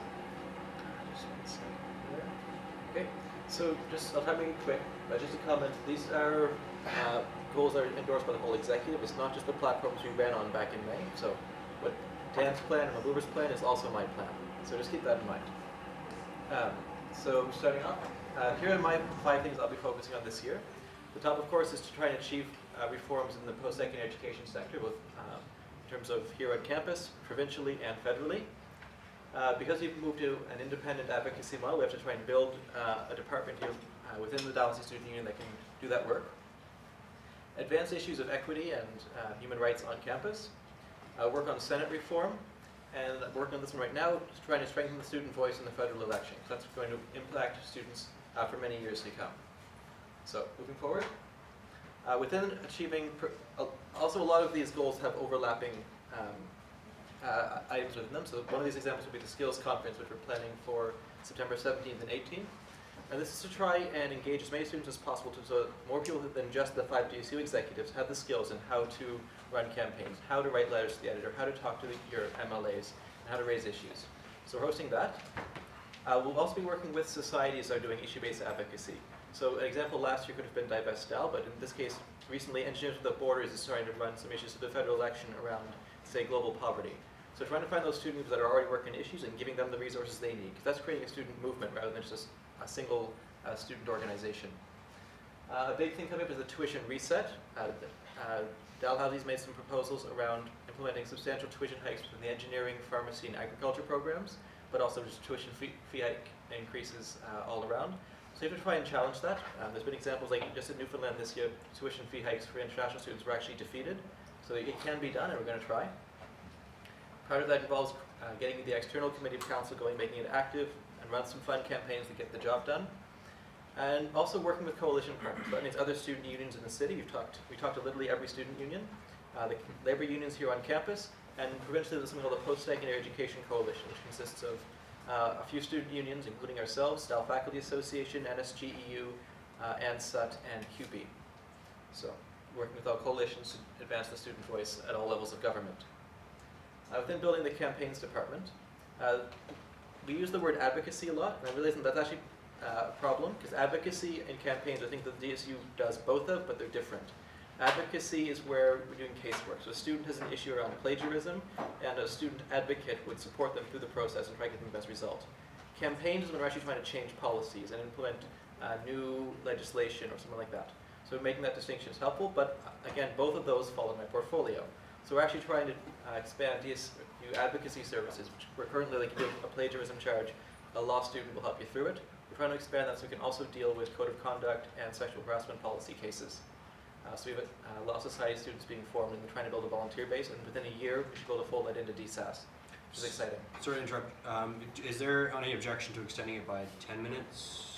Or? I would be super brief. Okay. Is there any? Okay, 10 minutes, and we can go past that if needs be. Any objection to extending it another 10 minutes? Okay. Thank you. Cool. I'll try and go faster though. We're hiring street team members that will specifically work on student campaigns. And just like Dan said, we're doing a lot more tabling. All the executives are developing schedules for the fall. We'll be out on every campus at least once a week. So doing everything we can to get out there. And again, trying to build that campaigns department means the skills conference, that overlap I mentioned. And we're trying to produce materials such as buttons and pamphlets and web resources on a wide range of issues. So with collaboration with DAG, we just produced some new materials that will be arriving in a couple of days. That's just one example. We have more along the way. And if you want materials on something, come talk to me. I'd love to help you. Next slide, advancing equity on campus. We have a few things on the go. One is we're planning a national conference in May, which is the National Gathering of Campus Pride Societies. DSU won the bid for that. And that'll take a lot of my time to hire a commissioner for that. But it's very exciting because it's a good way to get all of the equity-oriented student societies to work on a conference together, and that's pretty exciting. It'll really build capacity within the union. Within the Senate, we have the Belong Report and the Backhouse Report. We'll have to take those recommendations and make them reality instead of just collecting dust on a shelf. So that'll definitely keep the Senate caucus busy. Working, again, with student societies that are already working these issues and arguably know more than us, so it's giving the resources they need to help them make their campaigns succeed, and not necessarily just reinventing the wheel, but if need be, creating our own campaigns. And of course, continue to lobby for the ombudsperson until we see funding allocated for that position. We are not going to stop. On the Senate reform front, we're trying the flagship proposal we're working on in the Senate this year is a proposal to change it from 7 student senators, all of whom are kind of arbitrarily elected, to one representation per faculty. So everybody has a voice in the Senate. All senators have a defined constituency. We'll be working with faculty senators, try to build as many allies as possible in the Senate to promote some ideals that I hope we all stand for: academic integrity, academic freedom, university autonomy, and the importance of Senate. And of course, an active academic committee, so that we can actually get lots of solid feedback from students and make sure that we're representing students at the best we can and in their own words at the Senate. And in terms of the federal election, this is ongoing and it's going well. We're working on a nonpartisan campaign to try and get more students to vote, because only about 35% of students voted in the last federal election here in Halifax. We need to boost that. So I've set a target. We'll be talking to students all through September and October. We're doing class talks, we're doing tabling. We're trying to get at least 1,000 students, 1,700 students to sign a pledge to vote. So that's 10% of the adult student population. We believe if a student talks to a student and they say, yes, I'll vote, maybe we can hold them and they'll actually do that. But excitingly, we will actually have a polling station here in the sub-lobby from September 27th to October 10th. So you can vote any day during that period. You can also vote, if you're not from Halifax, you can vote by mail-in ballot at that poll anywhere in the country. So that's a huge win.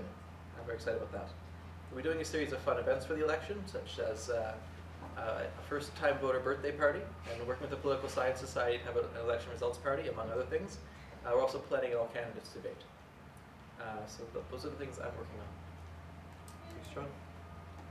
All right, I'm Kathleen. I'm the Vice President of Student Life, and I have a couple goals to go over as well. So yeah, the first one is similar to Dan, is to just broaden student engagement. My next one is just kind of trying to shift the VPSL portfolio to be less event-based and more encompassing of all different types of student life. The next would be to provide relevant events and opportunities for all different groups of students as well as individuals.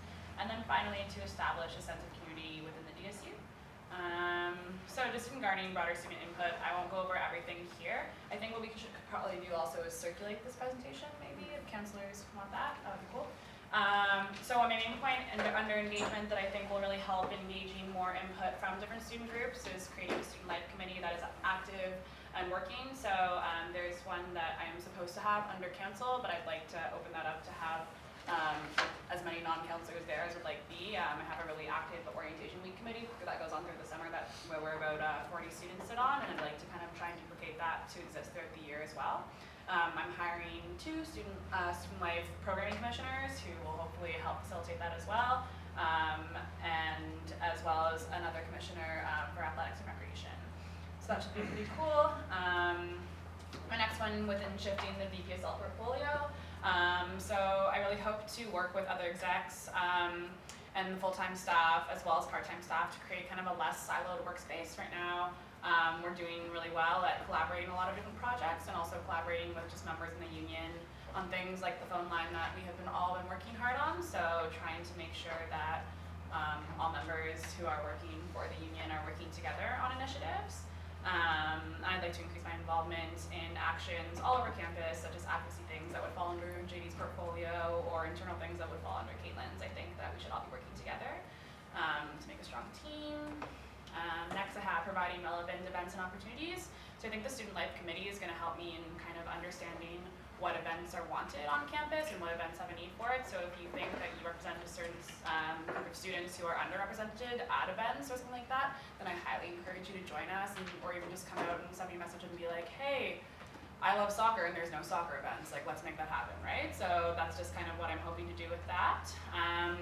And then also increasing communication to students only when it's relevant to them. So I find a lot of students get backlogged with information from emails from the university, from the union, on social media. So making sure we're streamlining communications to students so they don't get as overwhelmed. And then as well, a really important thing to me is to implement a standard of inclusion at all events and make sure all events are safe for all members. So whether that be looking at accessibility at events or making sure that all events are safe for every different type of person who would be attending. Yeah, and then the last part is establishing a sense of community. So that just means collaborating with all groups on campus, as well as, like I said before, working with part and full-time staff. So we have members that work directly with us, and then also members who work at places like the Greywood or Campus Copy, and our member services department is working really hard to make sure that part-time staff feel as though they're a part of the union and get more involved in the goals that the executives are putting on. And then also establish a relationship with students when they first arrive. So that's through Orientation Week. I'm trying to make sure that Orientation Week this year is the best ever. Woo! If you have any questions, I know I blew through that, but we're on a time crunch, so come talk to me after. I'll be here as long as you need me to. Thanks, Kathleen. Caitlin? Okay. Hi, everyone. So my presentation is actually going to echo a lot of what you've heard before, because like JD said, a lot of us have agreed on these goals together. So my first goal is to increase student engagement by providing resources and opportunities. So this would be what JD was saying about like empowering student societies and student groups on being able to take on initiatives and their own advocacy to make change where they have their expertise and their passions, and making sure that students have those resources laid out before them so that they can take action and get involved in whatever way they feel best suits them. And this would also improve our hands-on volunteer program that the DSU uses. So right now, students go online and they input where they want to get involved, and we set them up with those opportunities. Develop a stronger working relationship with societies, so communicating more with especially Type 1 societies to help them with campaigns, to help them reach out to volunteers, and be effective in their outreach and initiatives. Improve communication and create essentially like an inventory of the various volunteer opportunities and projects that societies and student groups are working on, so other students are able to get involved and help see those through. And also improve communication with our DSU staff so that our part-time staff especially are aware of the campaigns and the projects that the executive are trying to work on, so they're able to communicate those to general students, especially through things like our info desk. Next. So be able to provide opportunities for students to collaborate and network. This not only stretches from like student societies, working with other student societies, but also getting these students involved in facets of the university where possible. So this would be creating opportunities for societies to engage and collaborate with one each other by helping facilitate better communication between like-minded societies, connected societies that are hosting similar events or have similar mandates in their constitutions, so that they can share resources and volunteers and be able to outreach in a more effective capacity. Improve upon society training so that society executives are not only able to learn what the DSU has to talk about, but also learn from other executives and have a little bit of institutional memory carried on in training. Facilitate process for plans of successful events to be a resource for other societies who want to host similar events. So if one society hosts a very successful conference or symposium, then later on a society who also wants to host a similar event can draw upon the plans before and be able to build upon them instead of having to start from scratch. Better communicate avenues to become involved within the DSU and in student societies, working group initiatives, university programs, and also implement a feedback process for students to be able to express how they want to become engaged in the union and where they want to be involved and where they think an opportunity to be involved is lacking. Next. So streamlining and improving the awareness of services and resources and access to those services and resources. So again, creating an inventory of what the DSU has in terms of resources and supports and services for societies, for students, to be sure that students are made aware of what the DSU can offer them and how to access those services. Trying to streamline different grant opportunities, for example, and different avenues and supports for event planning. Also to incorporate these resources into our current processes, so having like an events package that includes like all different sorts of grant information, all different sorts of communication avenues for particular events, and those sort of processes, to have those conveyed during society training and staff training, and in application processes that we already have, and also better advertising for our resources and services through like an overhaul of the DSU website, a boost in our social media presence, and signage in the student union building itself. Sorry, is there opposition to 1 minute, 2 minutes? How much do you? I'll be very quick. 2 minutes? Like 2 minutes. Any opposition? Okay. Okay. So better facilitate two-way communication. More importantly, implement long-term structures and practices so that this method of communication, this avenue, can remain open and continuous past this executive's term. So establishing monthly communications calendars, in particular for social media, and including, this would include communications like not only what the DSU is working on, but also advertising society events and initiatives, and everything like that, so everyone can be made aware and everything's in one place. So create processes and best practices to facilitate communications from the executive to the staff and general members. Establish, again, a feedback process where general members can connect with DSU executives directly, our staff members directly, and even council itself. Establish processes within council to better improve communication amongst ourselves and our general members. Plan to meet regularly with societies, and also have a regular schedule for office and tabling hours on all the campuses. Next. Okay. So improve our services to students.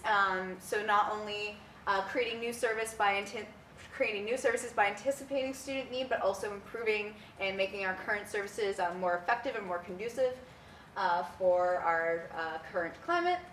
So that would be like evaluating the services that we currently offer and make them more effective, developing better communication strategies if what we are currently messaging isn't working or could be made more effective, so making sure that that is at its maximum capacity, having review practices for new pilot services and our current services to make sure that things are regularly reviewed and evaluated to be sure we're on top of our game.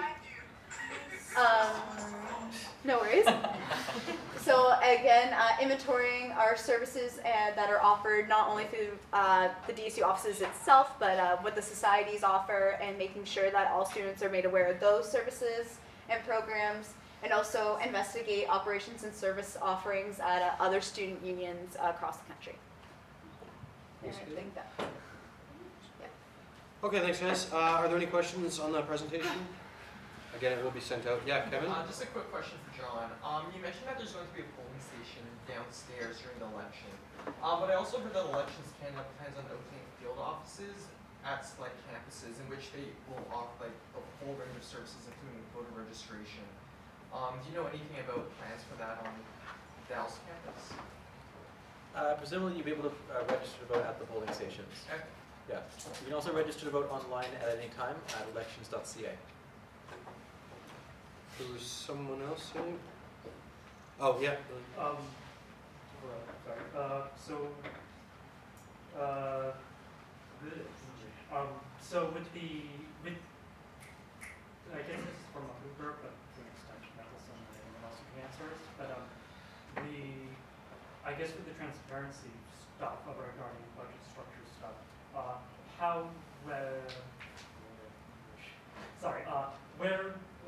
I guess because this has been a big issue in the past with like the divestment stuff and listing of both fossil fuels and the other divestment stuff we've specified now, how you didn't mention any specifics with that really. I'm just wondering if there's any class you can speak about that stuff into the transparency stuff you're more generally talking about, or you know. Yes, I think our investment wise, when a motion passed in last FA, there was one clause in the motion that yes, DSU should annually publish the investment, and that's in my radar. I'm talking with our investment manager how, in which format we can publish that annually, but sometime this year, depending on how the financial year works, our investment update will be published for the student members. Any other questions? Okay. Thanks, guys. Again, I'll be circulating that presentation after the meeting. As far as remarks from myself go, I don't really have much. I might put this on the agenda once every 2 months or something, and if people have questions, they can ask them, that kind of thing. I kind of wanted to thank everyone for getting things in on time, and like the result is we don't have to wrangle over amending the agenda, and that can take like 45 minutes or an hour at the beginning of the meeting, and it's crazy when that happens. So it's been really good so far, and it's just it's a frustration for me and council if that ends up happening. I know it'll happen from time to time. It totally will, but circumstances arise. But it's been really good so far, so I appreciate that. And I think that's all I really have to say. So yeah, are there any questions? Okay, next up, reports of committees. I didn't receive any reports. I'm not sure if there was a BOG or Senate meeting, but starting with BOG, was there? There was no board of governors meetings. Okay. There was one, I guess, yesterday, student experience meeting, but I was in a management class. Okay. Next up, Senate caucus. Is there anything to report from Senate caucus? Senate doesn't meet over the summer, so there's not much to update. Yeah. We did have an academic committee meeting where we just discussed some possible things to take to Senate. Okay. Yeah. I can provide a brief account of the Student Experience Committee meeting yesterday, if anybody's interested. But it was, they don't normally meet during the summer. It was just the chair was like really excited to like get things started. So it was more of like a meet and greet almost, because there's some new board members coming in. We also did talk about Strategic Initiative 1.1. Ann Forrestal was there, and she just gave sort of an update of like, hey, we just formed a committee to prioritize, you know, the like 150 recommendations that have come out of like the varying reports. I'm going to sit on that committee to ensure that like the student voice is there on that committee to you know, provide insight into what the students think is important. So I'm going to be surveying in due time, I suppose, but the council isn't, or the committee isn't set to meet for a little bit of time. And other than that, they gave us free Nest tea and cookies, and that was excellent. Cool, thanks. Okay, I think that was it from Senate and BOG. Moving on straight to new business, and that's 10C since A and B were tabled. And that's the governance review motion. Dan moved. Is there a seconder for that motion? Yeah, Emmer. Okay, Dan, do you want to motivate for it?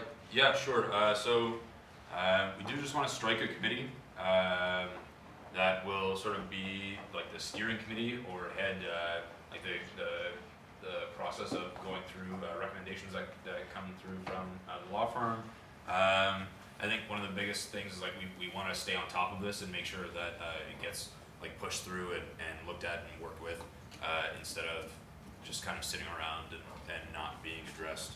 I do have an amendment to the motion. Yeah, Yeah, maybe motivate for both at the same time, and then we'll kind of deal with the first and second of the amendment after. Yeah, Once sure. while you're motivating for the motion, you can explain the amendment. That's what I'm trying to say. Yeah, sure. So yeah, the motion is essentially just to strike a committee, I guess.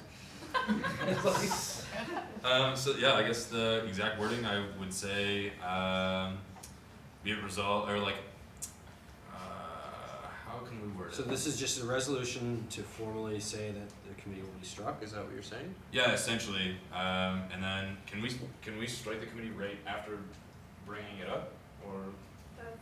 Oh yeah. So as I put in the email, as kind of an offshoot of this motion is we can appoint members from this right away, and I brought that to everyone's attention. Is that what we're talking about? Yeah. Okay. Yeah, that's just going to be a kind of offshoot of this motion. Cool. So the only amendment that I'd like to make is consult with student societies and the Board of Operations about priorities for amendments to the governing documents. Okay. And do you want me to read that? It was circulated to council, so. Sorry. Yeah, absolutely. I'll add the amendment in right now. That'd be great. Do you want to speak? Could just continue speaking to the motion and the amendment and. Yeah, sure. So I guess the committee will review comments from the law firm. They'll formulate a consulting plan, so we can talk with the students and the membership. There'll also be main liaisons between the staff and external consultants, and then at the end of everything, present the final result or the updated set of bylaws and policies, and the deadline is by January 30th. Okay, thanks, Dan. Yeah. And before we move to a speakers list, Dan moved the amendment that Kaylee is typing up there. Is there a seconder for the amendment? Sarah, and could you just quickly then explain what the amendment is, Dan? Yeah, sure. So it's just changing the wording there. So we're including the students, societies, and the Board of Operations about priorities. So like all three of those groups will have say in which priorities. Instead of, I think Board of Operations was left out of that one. Oh, okay. Okay, so that's the main difference, the inclusion of the Board of Operations there. So we'll just proceed with the amendment first. Is there any speakers list that wants to be, anyone want to speak to the amendment first of all? Okay, we'll move to a vote for the amendment. First of all, this is not the motion, that's only the amendment as highlighted in yellow on the screen there. All those in favor of the amendment? Okay, all those opposed? Okay, so the amendment passes. Now we're going back to discussion on the main motion. I'll start a speakers list. Daniel? Is there structure of the committee? No. Yeah. Yeah. So it would be Second myself, yourself. 2 members of council. Okay, sorry. Yeah, it's just at the end there. Can I maybe just give some additional background information? Please do. So we do have, we have received comments on the bylaws and policies from the lawyer, as well as 2 memos about some major, whatever are seen as the major governance issues. So the hope is that this committee can distill some of that information. On the Constitution alone, there are somewhere in the area of 170 comments. And so there are a lot of, there is a need to kind of figure out what the membership see as the kind of most pertinent issues that need to be addressed. This might not be something that we can address in a single set of amendments, and so we might need to prioritize, okay, we're going to deal with issue A over issue B. The other issue is that some of the information might be need to remain somewhat confidential, and so there will be reporting to this table regularly, and that might be in camera, but just because when you're dealing with bylaws and policies and there's sometimes some issues that need to remain confidential to the council. So this committee will be able to also dig into all that information and be able to address it kind of on an ongoing way, in a way that the full council can't with its several priorities. Thanks, Kaylee. Any other discussion on the motion? Okay, we'll proceed to a vote, seeing no hands. All those in favor of the motion as amended, please raise your hands. All those opposed? Okay, the motion passes. Next up, motion to amend financial policy, Howarth. And do I have a seconder for that motion? Oh, I'm sorry, I apologize, actually, we're gonna be appointing the committee first. Sorry about that. Yes, okay, so we have, the committee calls for 2 members of council. So, we do that as we appoint anything else. Yeah, William? Just like if there was a need to advertise the committee. Or It's for members of council. Yeah, I know, but even Yeah. to the other, just because if you were a council member that wasn't present, you have no It was put in the email, it was Okay. circulated in the email that yeah.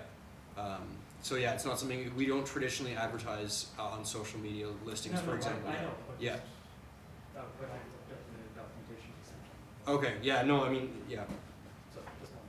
okay. Okay, so 2 members of council. Are there any nominations for the position? Michael? Yourself? Okay. Any others? Daniel? I'll nominate myself. Daniel? Real fun. Any other nominations? Any other nominations from the floor? Third time, any other nominations from the floor? Okay, congratulations, you two. You're on the committee. Selling it up in council, Also, William, I think just like the nature of it is an ad hoc committee, the way it came up, I mean, yeah. Yeah. Okay, so, that is resolved. Again, back to motion, D, motion to amend the financial policy. Howarth, do I have a seconder for that? Kathleen? And, yeah, Rebecca, you have the floor. Sure, so hopefully everyone had a chance to read the motion. It doesn't actually make any substantial changes to the policy, it's just kind of updating the figure to what currently the honorary values are. So they're each of the honorary are about $5,000 higher than the amount that's listed in the policy. So it's not actually changing how much money we're giving them, it's just updating. Okay, any discussion on the motion? Questions, debate? If people wanna know, we'll probably update it and it'll be like within the week, we'll have the updated version on the website. Sounds good. And we can report back to council with that number possibly next time. Yeah, I have them here if you want. Okay. So the president, BPFO, and BPI gets $31,754.04, up from $26,000, and BPSL is $29,922.08, up from $24,500. Thank you. Mabuber? Yes, I want to give the background how it works. So when in 2003 and 4, it was decided in policy how much the executives will get as honorary. It was 26,000 for president, PPF and PPI, and 24,500 for PPS student life and academic external. And then each year in our policy, it's like if we, according to the CPI, it increases, and over the year it increases like 1.018, 1.02 to 1.02, depending on which year the CPI value is which. And this year it hasn't increased anything, it is just continuing of the last year, because this year CPI was seems to be negative. So that's how it works each year.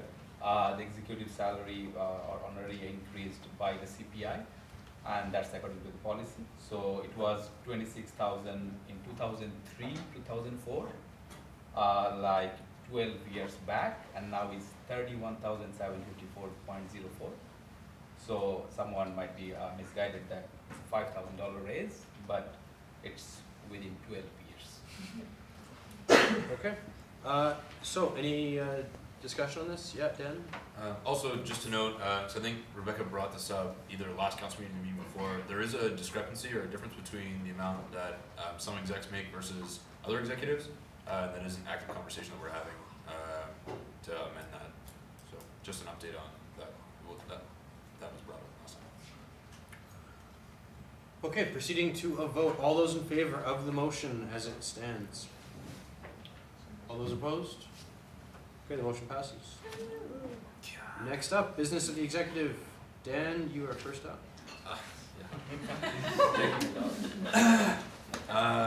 So, as usual, most of the things was quite large, so I'm not going to run through them point by point. It's all that was all circulated. A couple of things to note. Most of the executive team went to the Student Union Development Summit, also known as SUDS, which was hosted at UBC this year. It was like an excellent way to gain some insight on some issues that we've been having over the last couple of years that other students are also facing. And we were able to share some of the unique aspects of the DSU's operations, which they were very appreciative of as well. So that was really exciting. We also worked to create a proposal for a special grant through Student Services for the phone line. Although we didn't receive a monetary contribution, the university has agreed to provide free assist and mental health first aid training to all phone line volunteers free of charge. So that's okay, I suppose. Yeah, it's great that we get free training. But anyways, so we also purchased a replacement van within the last month. And so we'll be able to offer the Tiger Patrol at the same capacity as before. So now we're back up to 2. And we're also, discussion was started around purchasing an Accessa van. That's in its preliminary stages, but we had to get up to the 2 vans before September hits because the Tiger Patrol is an essential service that we offer. So, so that's that. In terms of operations, the renos, folks got an update today, so I won't go much into that. I am setting up a meeting with some of the South House executive members and their architect slash project manager to talk about their renovations they're making their building accessible, because currently it is not. So that's a big thing. We're also working to finalize a project timeline, so that project will be done in the fall, but that's totally separate from the sub renovations. Something interesting to note in terms of university relations, I attended an alcohol advisory committee meeting in the last month, and one of the hot topics was the Dental Dentistry Student Society, should they be able to host alcoholic events, because after proceedings last year, the Student Society lost their license, or licensing abilities. So the decision that was made at the table was to form a subcommittee to determine a set of rules that must be followed in order for them to get back up to that stage of being able to offer alcoholically licensed events. That subcommittee has yet to meet, so I'll provide updates. I'm also going to send out an advisory to you folks looking for input on what everyone thinks here. It's just not a good place to talk about it here, I suppose, because we have other things to talk about.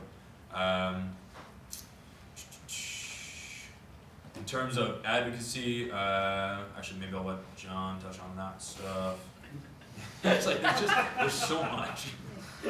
Yeah, there's a load of things that you can go and take a look at the list.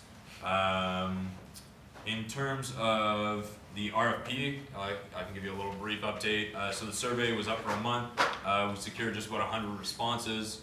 So in terms of next steps, consolidate survey results into a readable document, update the current RFP document and begin approaching businesses that will fit within council's criteria and taking into account the survey results. So also, if anybody here around the council table has any idea for businesses that they would like to see, we're taking business names. So that would be great. If you want to forward me those, you can forward them to my email, president@del.ca. And also, Mabuber had the execs over for dinner, and the food was fantastic. Thanks, Dan. Yep. Any questions? Julian? With the, just little questions about the alcohol committee. Is the alcohol stuff with the Dental Dentistry Society, is that outside of the specifics mandated within the society stuff we have about drinking?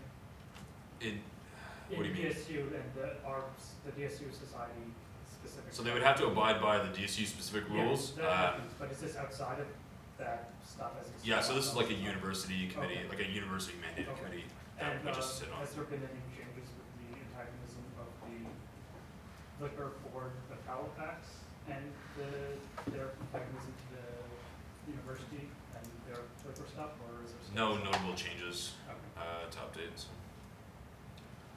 Okay, next up, Caitlin. Okay. So had a great time at the Student Union Development Summit in Vancouver. Learned a lot, met some really great executives, and definitely took a lot away from the services that not only UBC offers, but also services at unions across the country and including the US as well. So for some day-to-day stuff, staff training day is coming up, and that's on September 3rd. It's where all the part-time staff come together. They learn about what it is to be a part of the DSU, and how to connect with the executive and get more involved. Doing more planning for the Society Hub, which will be available in October after renovations, making sure that that will work out well logistically. Planning Society and Volunteer Expo, which is the replacement event for Society Carnival, and that will be on September 23rd with a rain date of the 24th. And day-to-day, just communications. We've been doing amazingly well in improving our social media presence, so I'm very excited about that, and am looking forward to continue that more into the school year. In terms of ratifications, getting the SRC ready to continue ratifications into September, follow up with those societies who we have offered provisional ratification for, and also set up a comprehensive review of society policy. Looking to improving communications with all campuses, so setting up tabling schedules, and the social media calendar. So if you have any events or initiatives that your society is doing for the months of September and October, please just shoot me an email, and I'll be sure that we are able to include that in our overall calendar. So for the phone line, we currently have over 70 volunteers who have applied to volunteer for the phone line online, which is amazing. Rebecca, who is our frontline coordinator, has been working on the training program and also working on securing more funding. Over 60 societies have registered for the Society and Volunteer Expo. If you have not registered your society, I highly suggest that you do so, www.dsu.ca/expo. And working with the CLDC has been great, so it's been wonderful.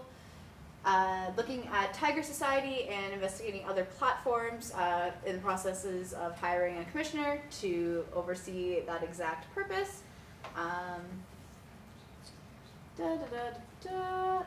Commissioner is hired to investigate issues faced by student parents, so currently laying out the goals for that report, as well as creating the survey that will go along with it. Farmers Market Super Sub Wednesdays also on September 23rd. And at the bottom of my report, I apologize that it was sent out late, is a list of ratified societies.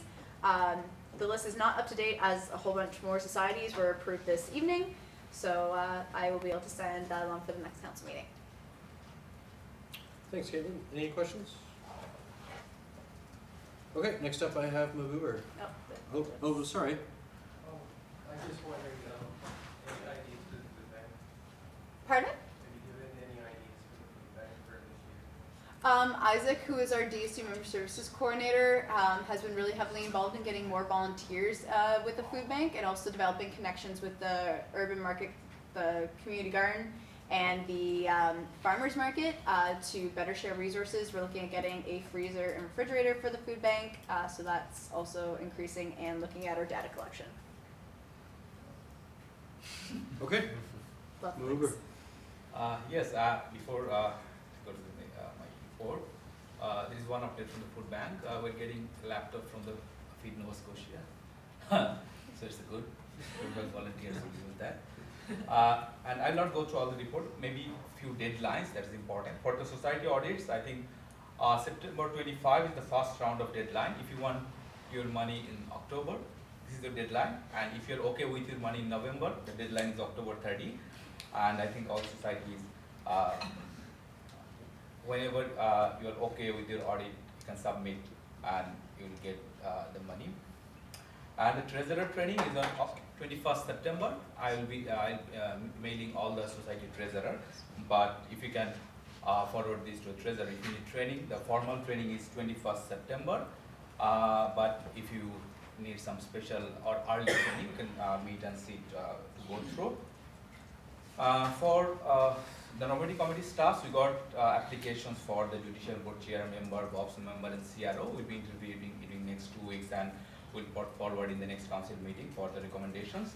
Another application, we need board of operations chair. The current chair is not able to continue for the school year, so that job posting is up. So if you know anyone who is good for the position, I encourage you to relay the information. The application deadline is 31st August, by a few days, and I hope we'll get a good Board of Operations chair to continue.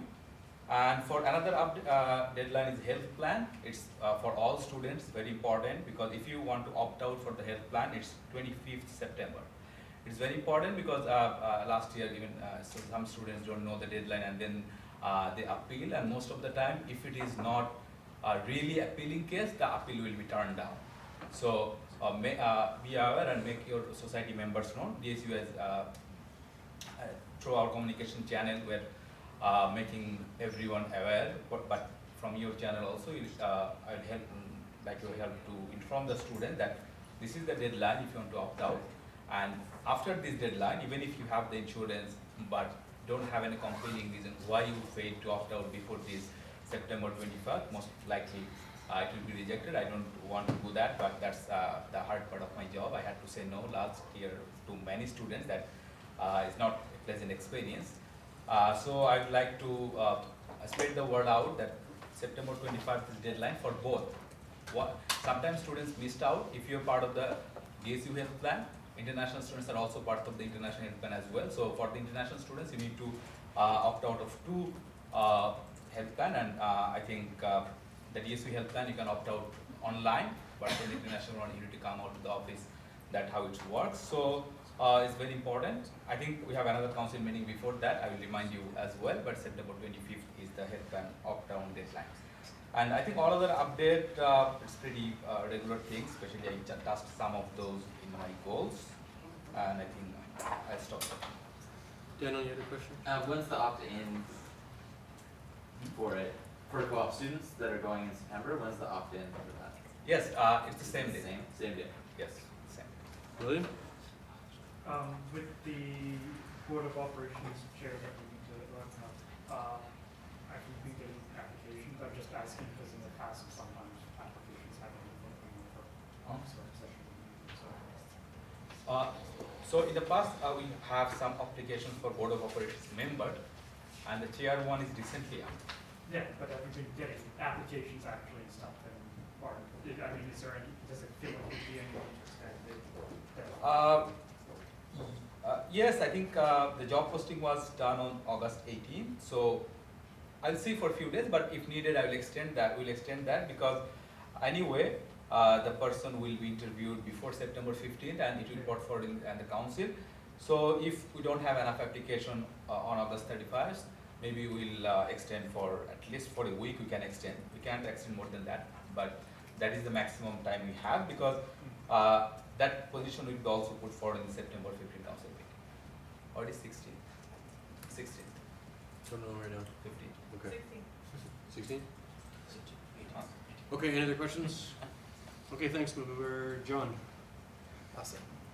So, a few things. I won't say everything in the report because I went to a lot of meetings. There's not the most interesting thing to share, but big things that have happened is the registration for the skills conference is now live.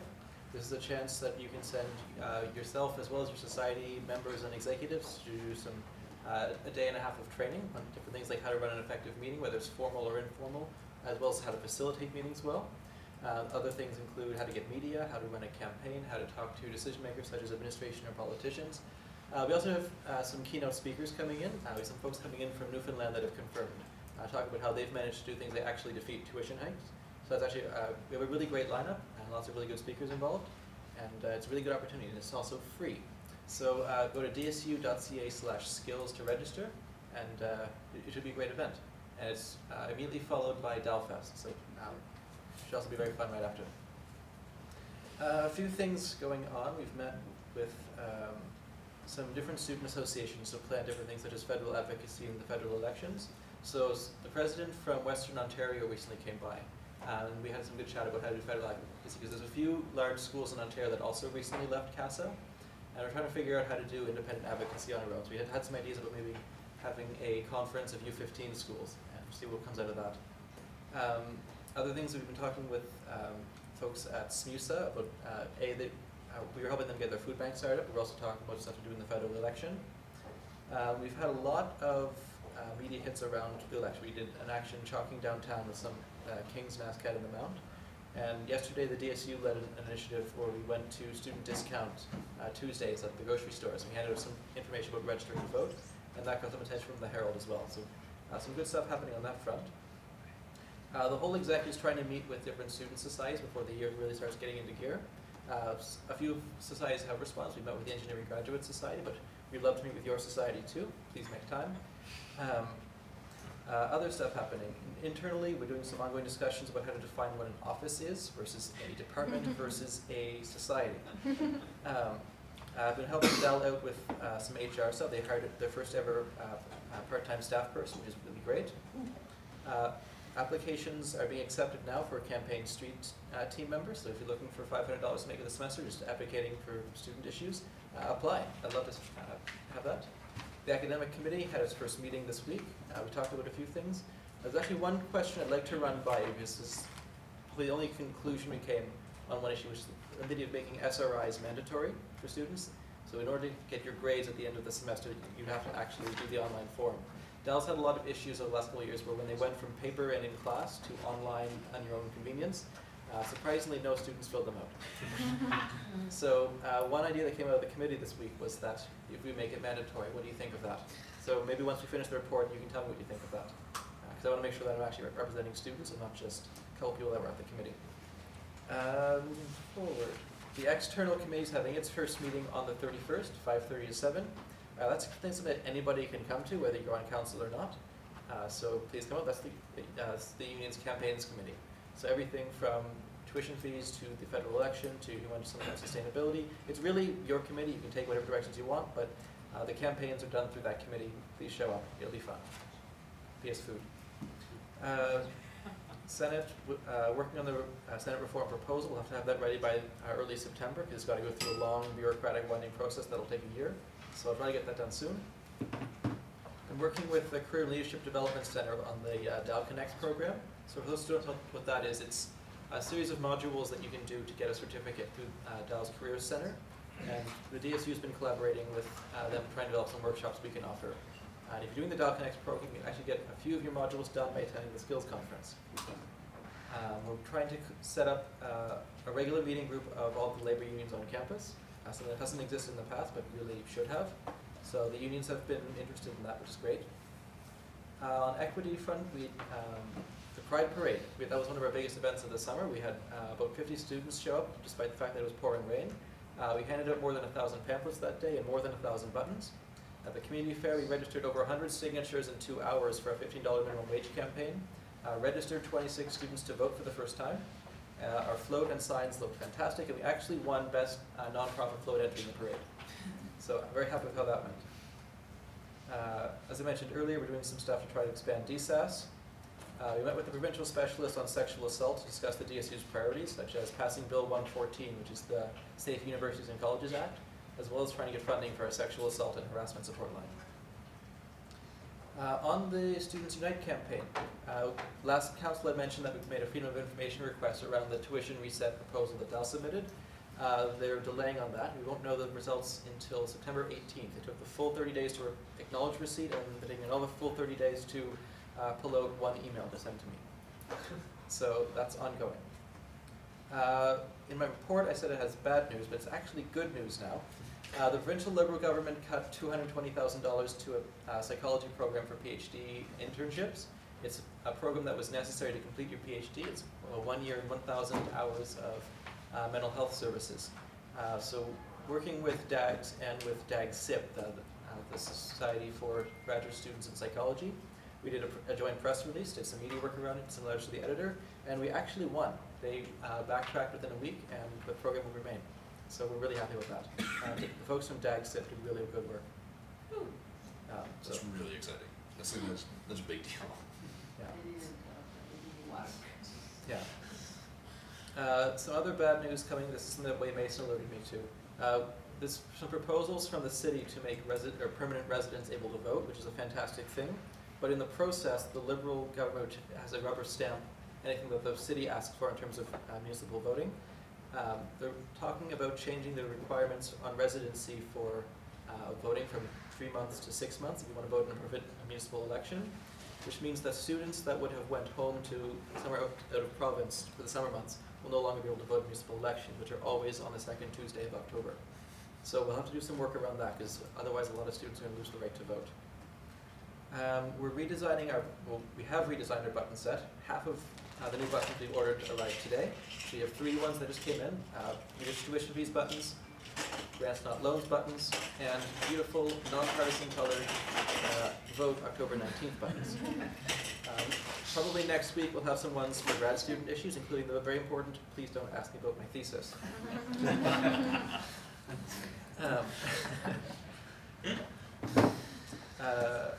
Along with folks from DAGS, Dan and Kaylee went to a student government roundtable on outcomes measures, which is some stuff that's coming down. The government's trying to have this finished by March. Something came through with Bill 100, which is that the universities have to align with the government's social and economic agenda, as vague as that might be. So we're trying to learn more about that, and I don't think they yet know what they're doing, but it's still in the early stages. They can't even tell whether these outcome measures will be used as a carrot or a stick, whether it's like if you meet this target, you'll get more funding, or if you don't meet this target, you'll lose your funding. We don't know, but it's ongoing conversations. We attended a stakeholder consultation with the Department of Community Services around employment support and income assistance, looking to reform that system. And the position we're taking is that Regulation 67 of that act should be repealed. What that does is it means that if you're on income assistance, you can't attend a 4-year university program, which I think is horrendous, because if you're trying to advance your education and work hard and get through things, we shouldn't be trying to stop you from doing that. So we've had actually a student this summer got cut off income assistance. We're trying to go into a nursing program. So we're working hard to try to repeal that part of the legislation. I did a survey that was sent out to students about classroom space. This was a suggestion that came out of the section advisory committee. So we produced a little questionnaire to try to get some data we can take to Senate. We published it through the student union's email list and social media channel, and it's really caught fire with Sexton students. Like, we've had about 238 responses so far, and about 200 came from Sexton. So it shows where the hotspot is for that issue. A lot of the comments are pretty negative. Apparently people don't like sitting in the aisles. Or in movie theaters. Or on desks that other people are sitting at. So I'll have a presentation ready for the first meeting of the Classroom Planning Committee in September, and it'll prove things that, well, we already knew. Just gonna skip a few things. Mentioned the federal election already. A few other things coming up. We had a debate watching party that we organized with the King Student Union in the wardroom. We had about 40-ish students show up and we watched the debate. There's lots of tweeting going on. Great time all around. We're working with Engineers Without Borders and with some other student unions around Halifax to organize an all candidates debate. And that's hopefully going to be on September 28th in the McGuinness Room. Working with a group called the Council of Canadians to organize a Rock the Vote concert. And just today, the Political Science Society, I was talking with them about organizing a results watching party in the Greywood. So there's a few cool things happening on that front. And just some upcoming stuff. We're going to try and, so this is in my report is upcoming. It happened yesterday. We're probably going to do it again because it was a success, which was pamphleting a student discount Tuesdays at the grocery stores. We're meeting with 2 members of the NDP caucus to talk about the DSU's priorities. We have also tried to book some meetings with the PC opposition critics, but we haven't heard back from them yet. Meeting with senior administration this week. Senate committees start on the 2nd and 27th, so that'll get going. And of course, O Week is coming up, so try to get some stuff on the federal election advertised through that. And that's my report. Thanks, John. Any questions? Okay, next up, Kathleen. Cool. My report was circulated, so if you have any major questions about it, just come on over afterwards and ask me, but I'll highlight some things that are going on. Orientation is first and foremost on my plate. It is less than 2 weeks away, / a week away, so that's pretty exciting. We will be packing all the first year kits very soon, tomorrow and the next day, so that will be a lot of fun. I also went to SADS. It was really cool to meet other BP student lives, or the equals, and just find out what their struggles have been with events or without. The initiative that I have been working on all summer, the new student module on consent, respect, and alcohol harm reduction is officially going to go live on the 28th, which is exciting. So all first year students, it is not mandatory. You can just sign up by registering themselves on the course in Blackboard. If you're interested in your society doing it, it's totally open for whoever would like to, so just contact me if you're interested in that, because it's just a great resource where people can basically test their knowledge on current issues and will interact with them from respect in our university. Yeah, 14. So I'm hiring all of my people. Those are really loud. I'll just talk loud. Just wait for It's okay, it's okay. I'm hiring all of my commissioners by September 1st, so if you're interested in working with me, I have several job opportunities open. I've got 2 programming commissioners open, a TEDx DSU coordinator, event coordinator, which is a really, really fun job, and then also an athletics and recreation coordinator, so those people will be hired sooner than later, which is awesome. Delfest is well on its way and going to be really fun. If you're interested in getting involved with that, come see me. There's lots of opportunities for your society to get involved by having a presence there, that kind of stuff. And yeah, so if you guys have any other questions about the report, then just come see me because we have one done. So yeah. Thanks, Kathleen. Any questions? Yeah. William. Then, with the various commissioner positions, are those, does it seem like there's any need to extend timelines? No, we are getting great responses for all of them. Cool. And the other thing, are you hyped for the orientation?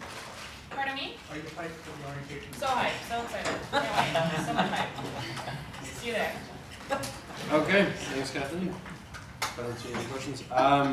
Notices of motion. Any notices of motion? Okay, no notices of motion. Announcements, I'll just quickly kind of sum up.